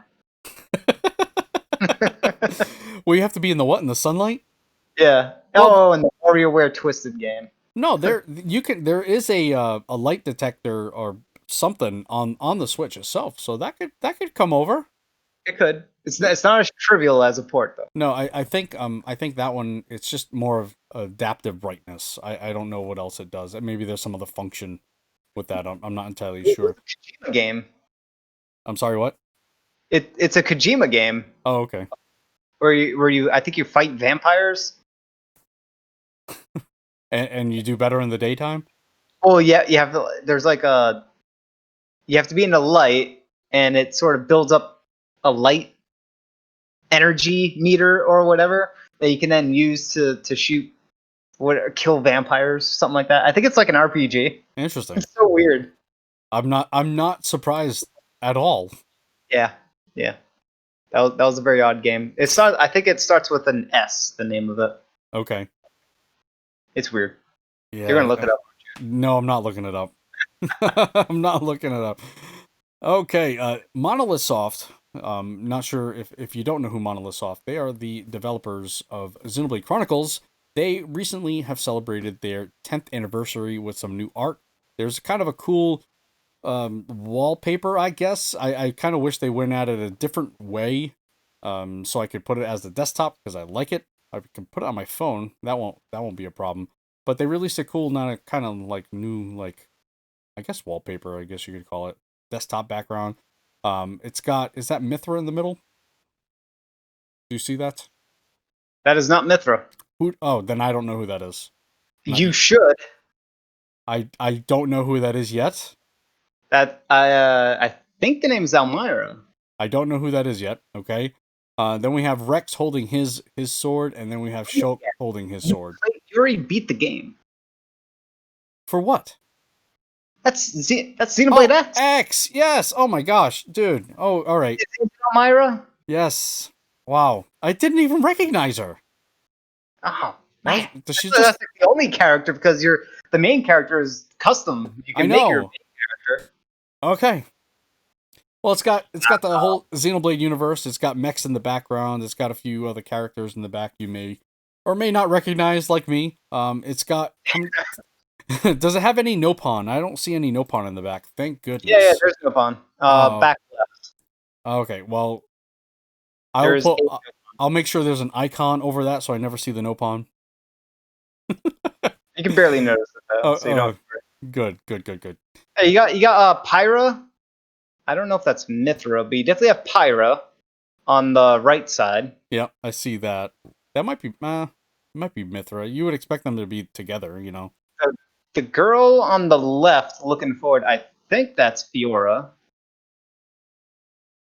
Yeah, it's just a different art style, so it got very different, yeah. It got me confused. It got me confused. That's Elmira. Whatever, dude. All right. It's been a long time. Been a long day too. I actually have to work today. Anyway, Monolith Soft also looking to focus their Xenoblade brand. Though would not mind creating a smaller project. This was in an interview. I don't know where exactly this was. Monolith Soft studio head and Xenoblade series creator has said in a recent interview that the company is looking to focus on the Xenoblade franchise in an effort to strengthen that particular brand. However, Mr. Takahashi says that he wouldn't mind exploring a smaller scale project to add some variety to the team's work. Here's what he had to say. From the point of view of giving Monolith Soft more variety, I would like to do a smaller scale project if the opportunity arose.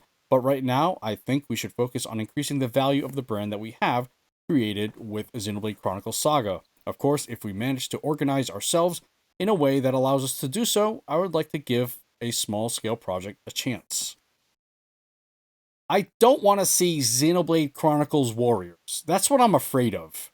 I am so deathly afraid of them doing something like that.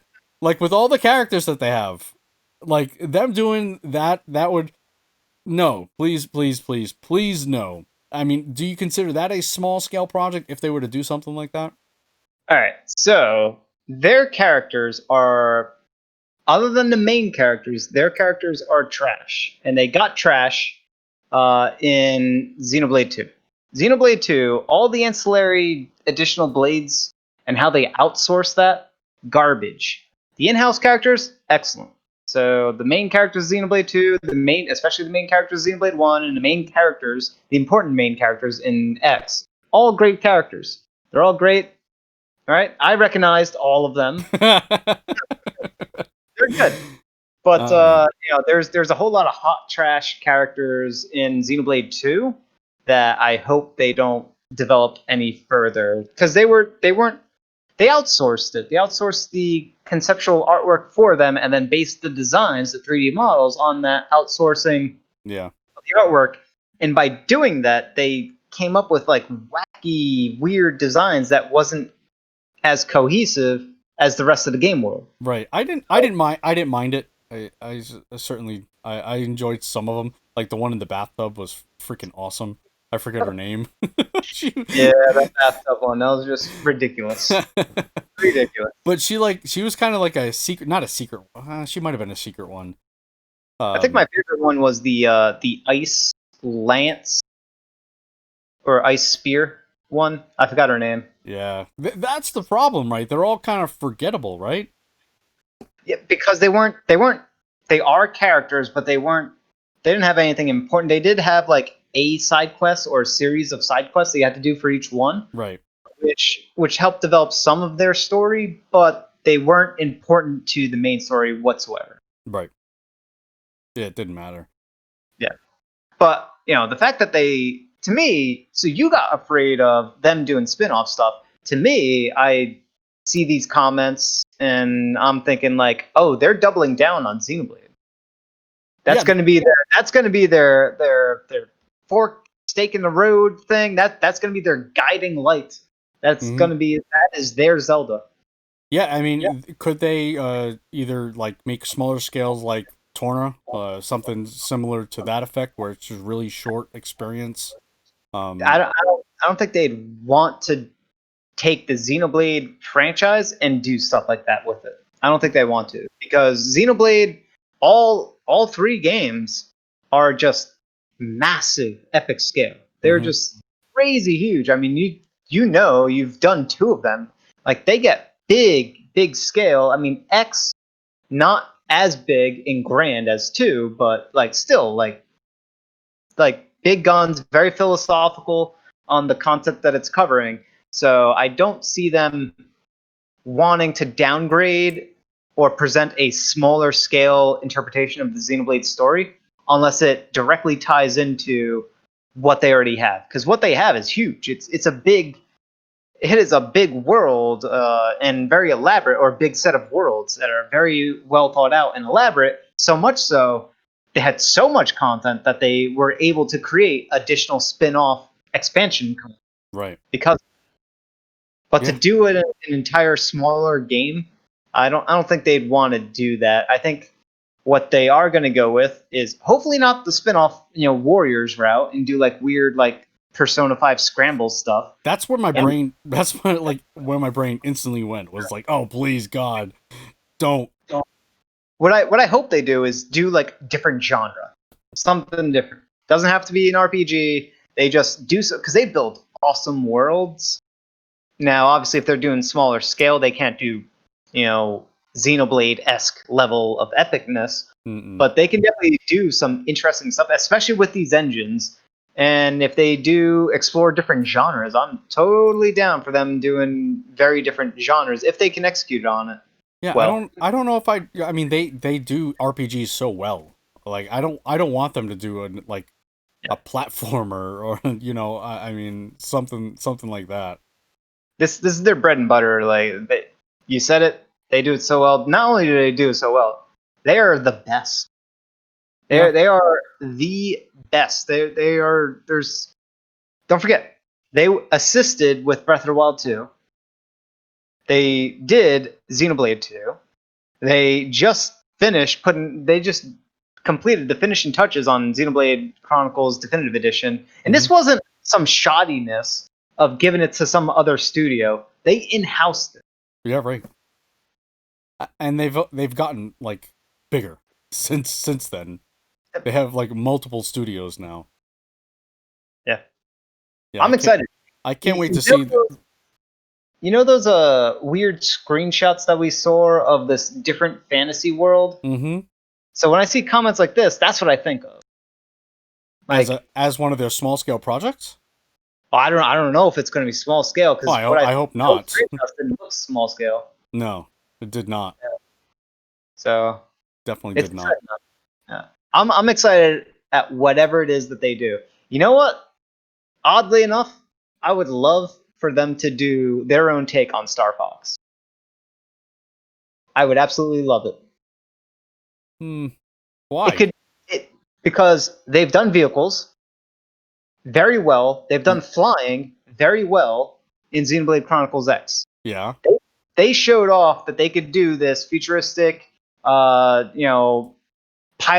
through large environments and stuff like that, flying around these large environments and navigation of it. They've done the mechanical side of, mech suits, customizing the mechs, being able to like insert different parts onto them. And you just take what they did there. Yes, Super RPG and Star Fox is, very much not RPG. Not at all. But if you could imagine the Xenoblade Chronicles X version of Star Fox, come on, do it. It's like I am so down.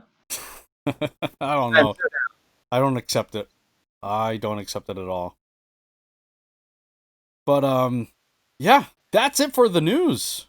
Not bad. Now we have some questions. I actually asked questions this time. You didn't ask. You asked 4 questions. I asked for... Yeah, right. Okay, yeah. I asked 4 questions, and this is via Facebook, the Nintendo Switch RPG fans group. Okay? Excellent group. Excellent group. We've grown quite a bit there. First question from Elias. Now, some of these questions, the phrasings are a little off, so I didn't rephrase these or I didn't retype them. I probably should have, but I didn't. So, here's the first question. Shin Megami Tensei 5 or Persona on the Switch? I'm guessing kind of, which one would you have? Which one would you prefer? Well, SMT 5 is coming to the Switch. Persona 5 or Persona, as far as we know, is not. If you're asking me which one I prefer, I would say I prefer the SMT world over the Persona world. Well, I haven't played any of the SMT games, so I would lean towards Persona, even though I didn't like Persona 5. I would lean more towards that, but I am absolutely open to the opportunity of Shin Megami Tensei 5, making my head turn.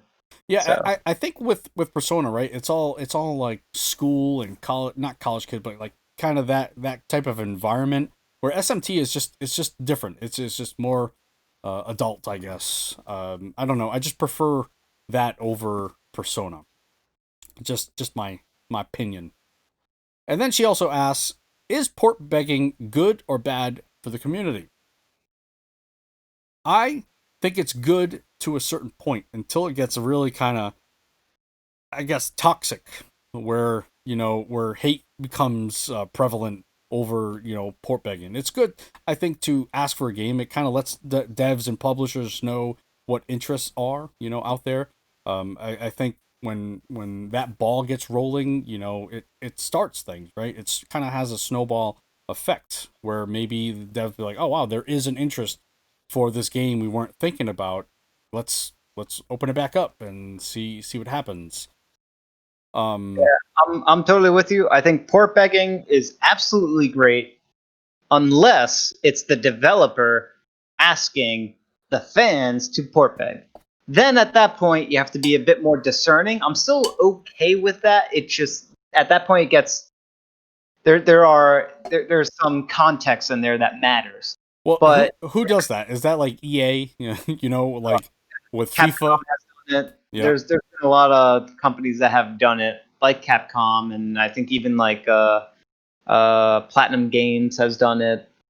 So some of it is sketchy chicken area territory stuff, and some of it is perfectly fine. Obviously, I lean way more towards port begging being fine, because if it wasn't for port begging, we never would have gotten Xenoblade Chronicles. Yeah, exactly. That's kind of like the feather in the cap, right? Like, we were never going to get that until like, how did that become? That was more of a kind of an indie or kind of a fan project, right? Yeah, it was, what was it, Operation Rainfall? Yeah. And it was supposed to be, there were two RPGs and one sort of action-y fantasy game. What was like Project Hammer or something like that? I Or don't no, remember Tower. exactly. I forgot what it was. It was Last Story, Xenoblade Chronicles, Ah, and yes, the three games. this other tower game or whatever. And they all got brought over. And one of them is one of the best games ever. Well, the last story's pretty dang good too. It's all right.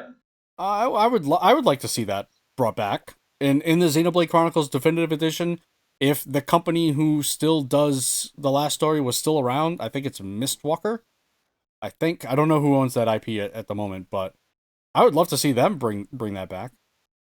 Yeah. It might be. If they do a definitive edition kind of remastering and revamping of it, especially like cleaning up weird quirky stuff in certain quality of life stuff, yeah, and better graphics, yeah, absolutely, I'd be down. Yeah. I'd be down if they just straight port that over. Obviously not for full price, but I would be totally down for just a complete straight up port because I missed the opportunity to actually buy that game when it first released, and now it's like a super rarity. Right. Let's port beg for that. We're gonna do it. We're gonna start a campaign. Next question we have Denzel McKenzie. Best RPG on the Switch? Question mark. Well, I think you know my answer. All right. Let's. what do you have on this? Okay, I don't know your answer. What's your answer? Divinity Original Sin 2. Okay. All right. I was thinking that would be your answer, but I wasn't too sure. Okay. To me, it's gonna be hands down. Hands down. We know what the actual answer is. It's Breath of the Wild, but I'm not Okay. going to say Breath of the Wild because I keep getting hit over the head every time I say Breath of the Wild. So instead of saying Breath of the Wild, I will say Xenoblade 2. Okay.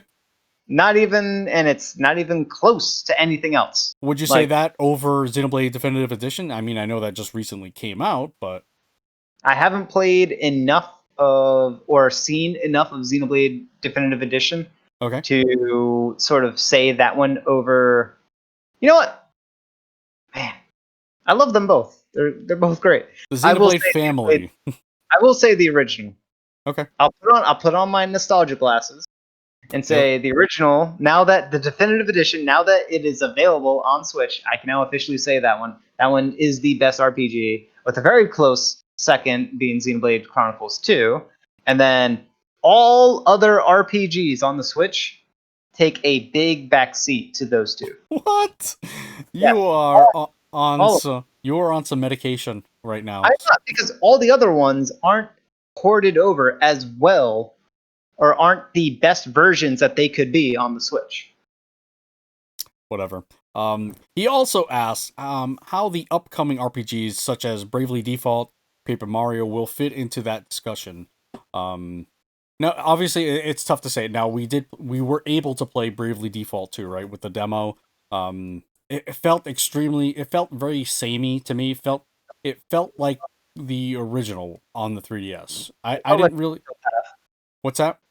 Felt like Octopath Traveler. Yeah. There really wasn't much change there, so I don't see it topping any of our best RPGs on the Switch. As far as Paper Mario is concerned, again, we don't know anything about that. Like we've seen some quick hits in a trailer. I mean, I'd love to see more. I mean, if we could get some sort of like specific direct kind of explaining everything, that would be great. I mean, it is kind of E3 time. Something like that could happen. A dedicated direct, they could probably do that. Yeah, That's something that they might have in mind. They've done it with Fire Emblem. They've done it with have they done it with Xenoblade Chronicles? Oh my goodness, Fire Emblem. That previous. Oh, what a conundrum I'm in. Well, what do I like more, Fire Emblem or take those glasses off? Take those nostalgia glasses off. It's still Xenoblade. Okay. Well, Fire Emblem's up there. Fire Emblem's a really good game. It's really up there. Fire Emblem is number 3. Number 3.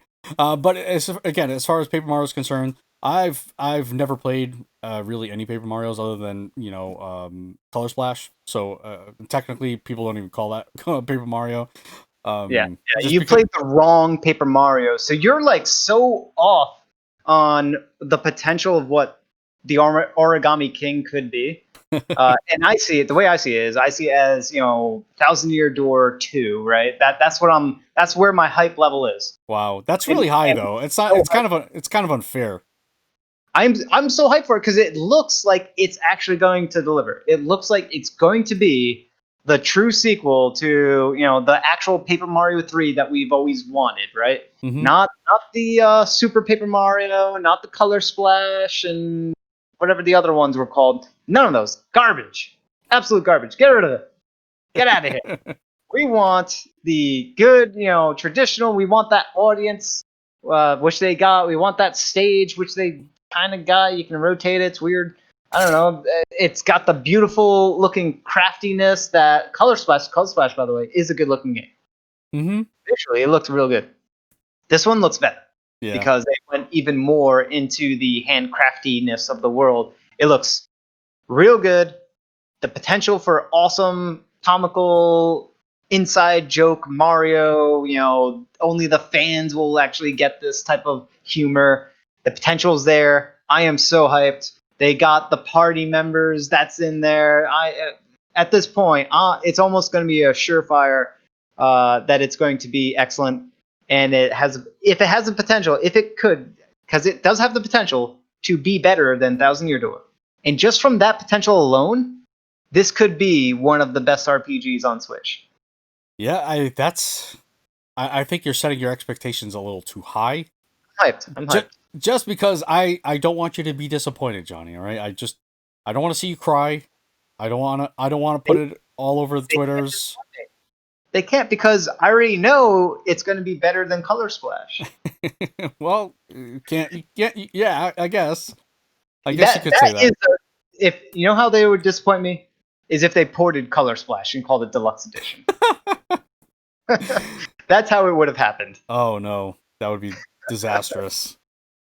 But they didn't do it. They did a legit looking like an RPG Paper Mario game. I am so in, man. Okay, well, I guess we'll see. You have that slated kind of too high, but whatever. All right, we'll see. No, you just don't know.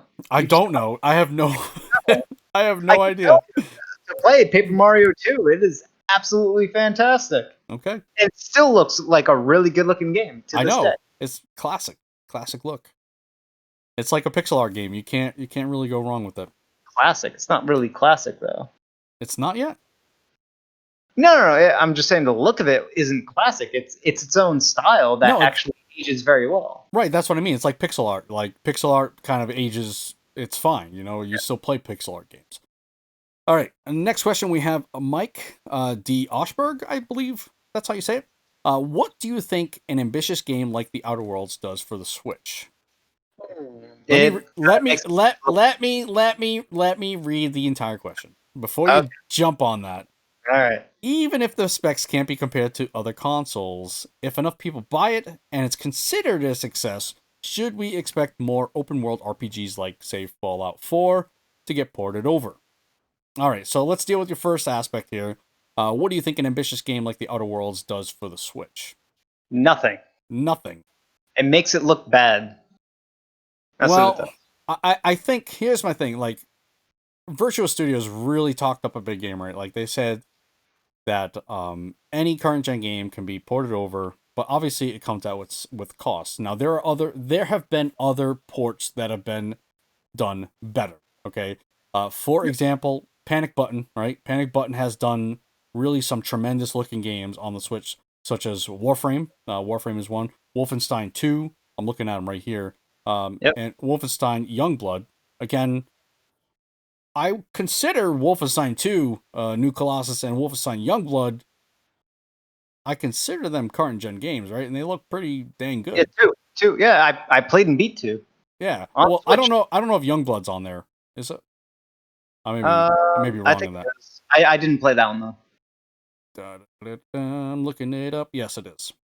But a better looking game, Witcher 3, got brought over to Switch, right? Yeah, it definitely looks better than Outer Worlds. Yep, that was Saber Interactive. But I will also say that Witcher 3 Yes, it looks good. It looks good in handheld. You put that thing on a bigger screen like I've been playing, it does not look that good. Okay? And it also received a graphical enhancement update. What was it, like 3 months after release or whatever, or sometime after its release. So they were also afforded that opportunity. Yep. So I mean, it's kind of unfair to judge the Outer Worlds right now. Give it some time. Give them an update. Okay, if they release a graphical update or a performance update, what does it do? How does it perform? How does it compare? Once we get that, then I think we can fairly assess what's going on. But you're right. As it is right now, the Outer Worlds, it performs it's a subpar performing game. It doesn't look as good as its I guess other consoles, right? Not even close, actually. But you know, if it is considered a success, let's just say it gets whatever, it gets a performance update, it runs a little better, and it's considered a success. I know we're stretching it a little bit, right? Say it becomes a success. Now, what other games like could we possibly see? Does that open the door for Fallout 4 or 3 or New Vegas? We've already had big open world RPGs on the Switch. Skyrim. And to me, right? Skyrim is like number one, right? Yeah. Well, Skyrim, Xenoblade, Witcher 3. Yep. To name just a few. Dragon's Dogma. Yep. And I believe all three of them, or four of them, I don't know too much about Dragon's Dogma, how successful that was sales-wise, but Witcher 3 definitely saw some major success on the Switch. And by major, I mean very much profitable in a very good way. So as long as it goes above the break-even point, all the companies are going to be definitely happy to see their games on the platform, because it hits that break-even point, then everything else afterwards is pure profits, and that's all good times. So I don't think this game, Outer Worlds, is going to be something that we need to latch on to in order to hope that other games like Fallout 4 and New Vegas, whatever, other open world RPGs are going to come along. We've already had open world RPGs come along, at least one major one every single year of the Switch.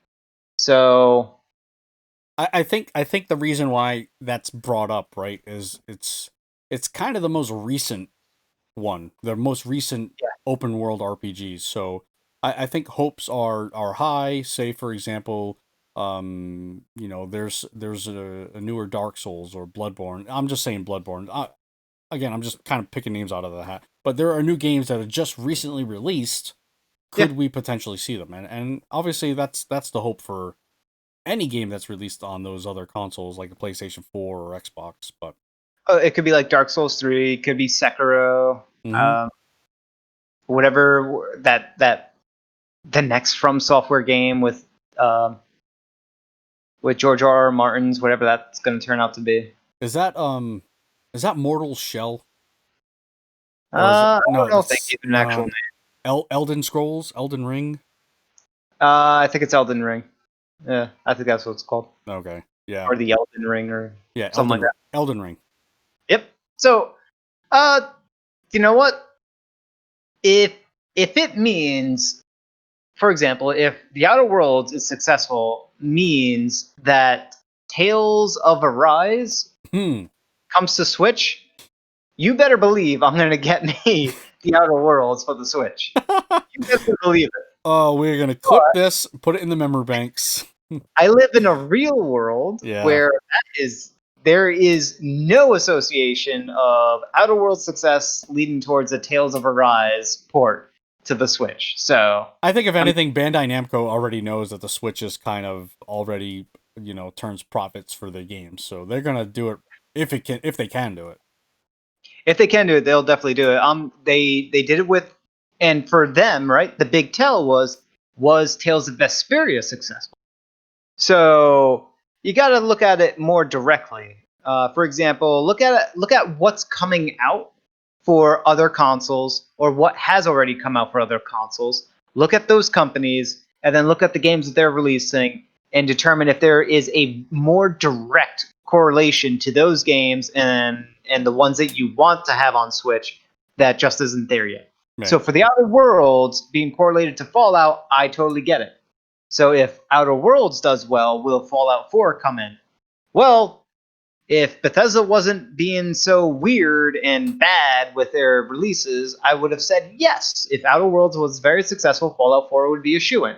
But Bethesda has been getting lots of bad scrutiny for delivering very faulty games, and the last thing that they need right now is to deliver a faulty game on the Switch. Yeah, they don't need any bad publicity. I think they're just trying to stay out of the limelight. They've been totally absent from the video game world, for a while, And even in that scenario, the Outer Worlds is not better to correlate to Fallout 4.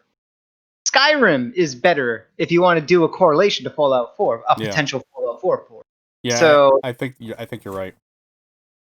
Or Fallout 3 or New Vegas if they wanted to go that far. Yeah. And 3 in Vegas, I mean, those will absolutely run without issue, other than their engine, their weird engine creating their own issues. Right. Because that's some bugginess right there. Yeah, well, it sure is. All right, great question. Jose D. Lopez. A nice discussion would be the future of ports on the Switch and where you think the line should be drawn to preserve the quality of experience for Switch users. Will next generation RPGs make it to the Switch as they are announced? We kind of answered this with the previous question, right? A little bit, but we can definitely go deeper on this. Yeah, go ahead. Oh, okay. Yeah. So, just the quality of stuff. Should we draw the line on quality? Yes, we should always absolutely, yeah. Draw the line on quality. We should not just, and we do that line drawing. It's fine if they bring it over, but our lines are drawn based on whether or not we buy it. So they know if they give us an underwhelming product. They'll know from the critic reviews, they'll know from the sales, right? The audience is there. We are buying Witcher, we are buying Divinity, we're buying all these other games. Indies are getting gobbled up like crazy. Mm-hmm. A lot of indie games are selling like hotcakes, right?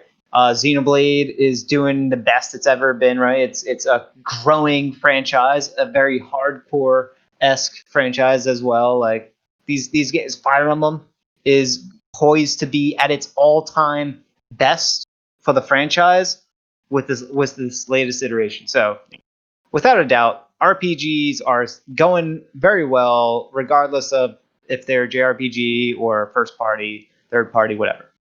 Quality does matter. So don't deliver a sub-quality game and expect it to sell. Right. That's not going to happen. And these companies are not stupid, even though they may say in whatever press release that they do, cough cough EA, that their audience isn't there. Well, you got to deliver a quality game, and the audience will be there, right? If you build it, they will come. Or a complete game. EA, especially in the sports franchises on the Switch, they just omit so many different things. Yeah, for example, there's potential of a Mass Effect trilogy, collection, whatever, for Switch. There is a strong possibility of that coming somewhere, and that would be fantastic. And there actually isn't too much there for EA to mess up. No, the game's already there. They're good games. You can't really mess that up as long as everything is running fine. Should do fine. Yeah. And if it's all there, as you said, it's going to do fine because the audience will definitely be there. There will be plenty of Switch people that are going to buy that collection because it is Mass Effect in one package or whatever, how they package it on the Switch. That's going to sell like hotcakes. Mm-hmm. That will definitely do very well. So quality matters, and the quality of the original game matters, right? And there have been instances where they took games that were of a lower tier quality on their original release, worked on it, and then re-released it in this bigger, better version, and then put it on Switch or what have you. What right? do you So have? they did. Do you have an example? Oh, Dragon's Dogma, Oh yeah, Dark Arisen. Yep. Yeah, that's a great example of it was a yes, it was a last gen, but it wasn't like great last gen. Mhm. But then they worked on it. They did the Dark Arisen version, and the PC version of that was very good. And then they took that awesome PC iteration of it and poured that to the Switch, and it's a very good, solid experience. I want to see who ported that over. Go ahead, continue. It might have been the company itself. The last bit about this question is: will next gen RPGs make it to the Switch as they are announced? As they are announced, no. No.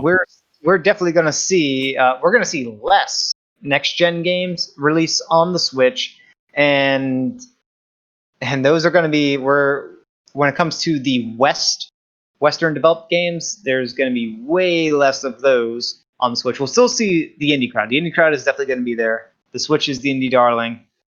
It's going to get lots of love. What needs to happen is Nintendo needs to bust out with the Pro version. That needs to happen. I think the Switch is poised to have that happen. Like it's Nintendo's ball to drop, to not do some sort of HD version 2 Pro Elite version of the Switch. If Nintendo doesn't do that, they drop the ball in a very, very big way.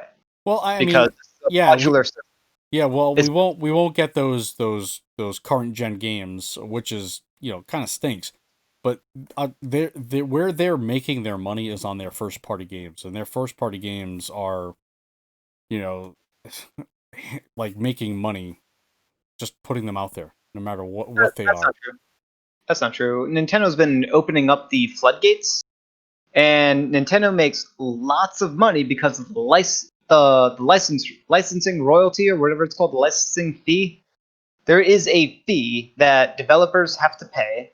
I believe it's like $1 per copy, directly to Nintendo for being the platform holder.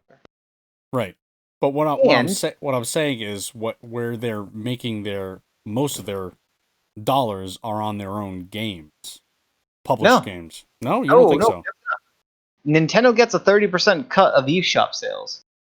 All eShop sales. Right, and that's doing gangbusters. Everything sells on that. Right, so we're talking 30% of what's that Harvest Moon game that's not Harvest Moon? Stardew Valley? Stardew Valley, right?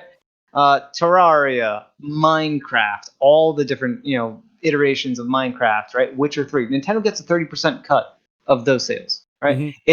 It's the platform. So Nintendo makes lots of money based on their own content, but they're still getting a huge cut on other people because they own the platform, right? The Steam cut, by the way, is 30%. It's the same. It's the industry standard, except for the Epic Store, which has lowered the bar to that standard. Maybe the Nintendo cut isn't 30%. I don't know exactly what that cut is. I'm just assuming it's 30%. Let's just say it's 30%. Yeah, that was the industry standard. Epic has kind of caused that industry standard to drop by a lot. They dropped it down to, I think it's 12%. From 30 to 12%. That's crazy. That's awesome. But either way, Nintendo gets a cut. So Nintendo has incentive for other game developers to sell well on their platform. Okay. Right? They have financial incentive to do that. So don't think that Nintendo can just do fine without other companies and other games selling well, because they have the best properties and their games sell well, so they don't have to worry about others, right? We've been through that before. That was the Wii U. That was the GameCube. That was the second half of the N64. Right? Nintendo has gone through those iterations where they need third-party support. Where they didn't have it, right, and they suffered because of it, and it's been a downward trend, right? The N64 was a downward trend. The GameCube was a downward trend from the N64. The Wii was an anomaly. That was Weird Land. That doesn't count. The next iteration was the Wii U. Even worse, right? Sold like half the copies of the GameCube, or a little bit more than half, right? It was a very like easy to plot with one weird spike in the middle of the Wii easy to plot downward trend of third-party support. So Nintendo, I think at this point, should fully realize that they absolutely need the third-party support, however they can get it, and need to promote it as much as they can, and need to make sure that third-party is on board with the next iterations. Right. It's critical. It's absolutely critical. You're right. Yeah. It's just with this iteration of the Switch, getting these current or next gen, it's just not going to happen. Meh. It can happen. It can definitely happen. So you're saying Tales of Arise has a chance? Absolutely. Okay. It won't look as good. If it looks like the Outer Worlds, does it have a chance? If it looks like the Outer Worlds, I'm not getting it. No way. No way, man. Well, that's where games like say we were talking about Dragon Quest, right? Dragon Quest is it's kind of like I call it a classic. I'll call it a classic look. It's just the anime aesthetic. There's not much textures involved there, so it's easier for the Switch to handle it, I would say. Yeah. So games like that, they're next gen. I mean, they could be next gen, but they run well on the Switch. It's its own platform. It's really the memory that the memory in the CPU. I mean, really just the overall performance of the system. The big thing though is that storage. The storage is going to be the biggest game changer. That's going to make it real hard for next gen to come over to the Switch. Right. Which is why I say, we're gonna hardly get any ports unless Nintendo does a Pro or Elite version of the Switch. Yeah, and I don't know. I don't think you'll see that for a while, if that does in fact happen. Which is unfortunate. Yeah, it's too bad. I think if that does come, I think it's going to be a 2021 thing, a late 2021 thing. Because I think Nintendo is willing to ride out a full year of next-gen consoles before they do switch to whatever. Yeah. Yeah, we'll see. Thank you everyone for submitting those questions. That's actually going to do it for today's episode. That's going to be it. Thank you so much for listening. Thank you to everyone who sent in their questions. Keep them coming. Remember, you can listen to the show each and every week at switchrpg.com, or you can subscribe, or I don't know who wrote this. You can subscribe on your favorite podcast app.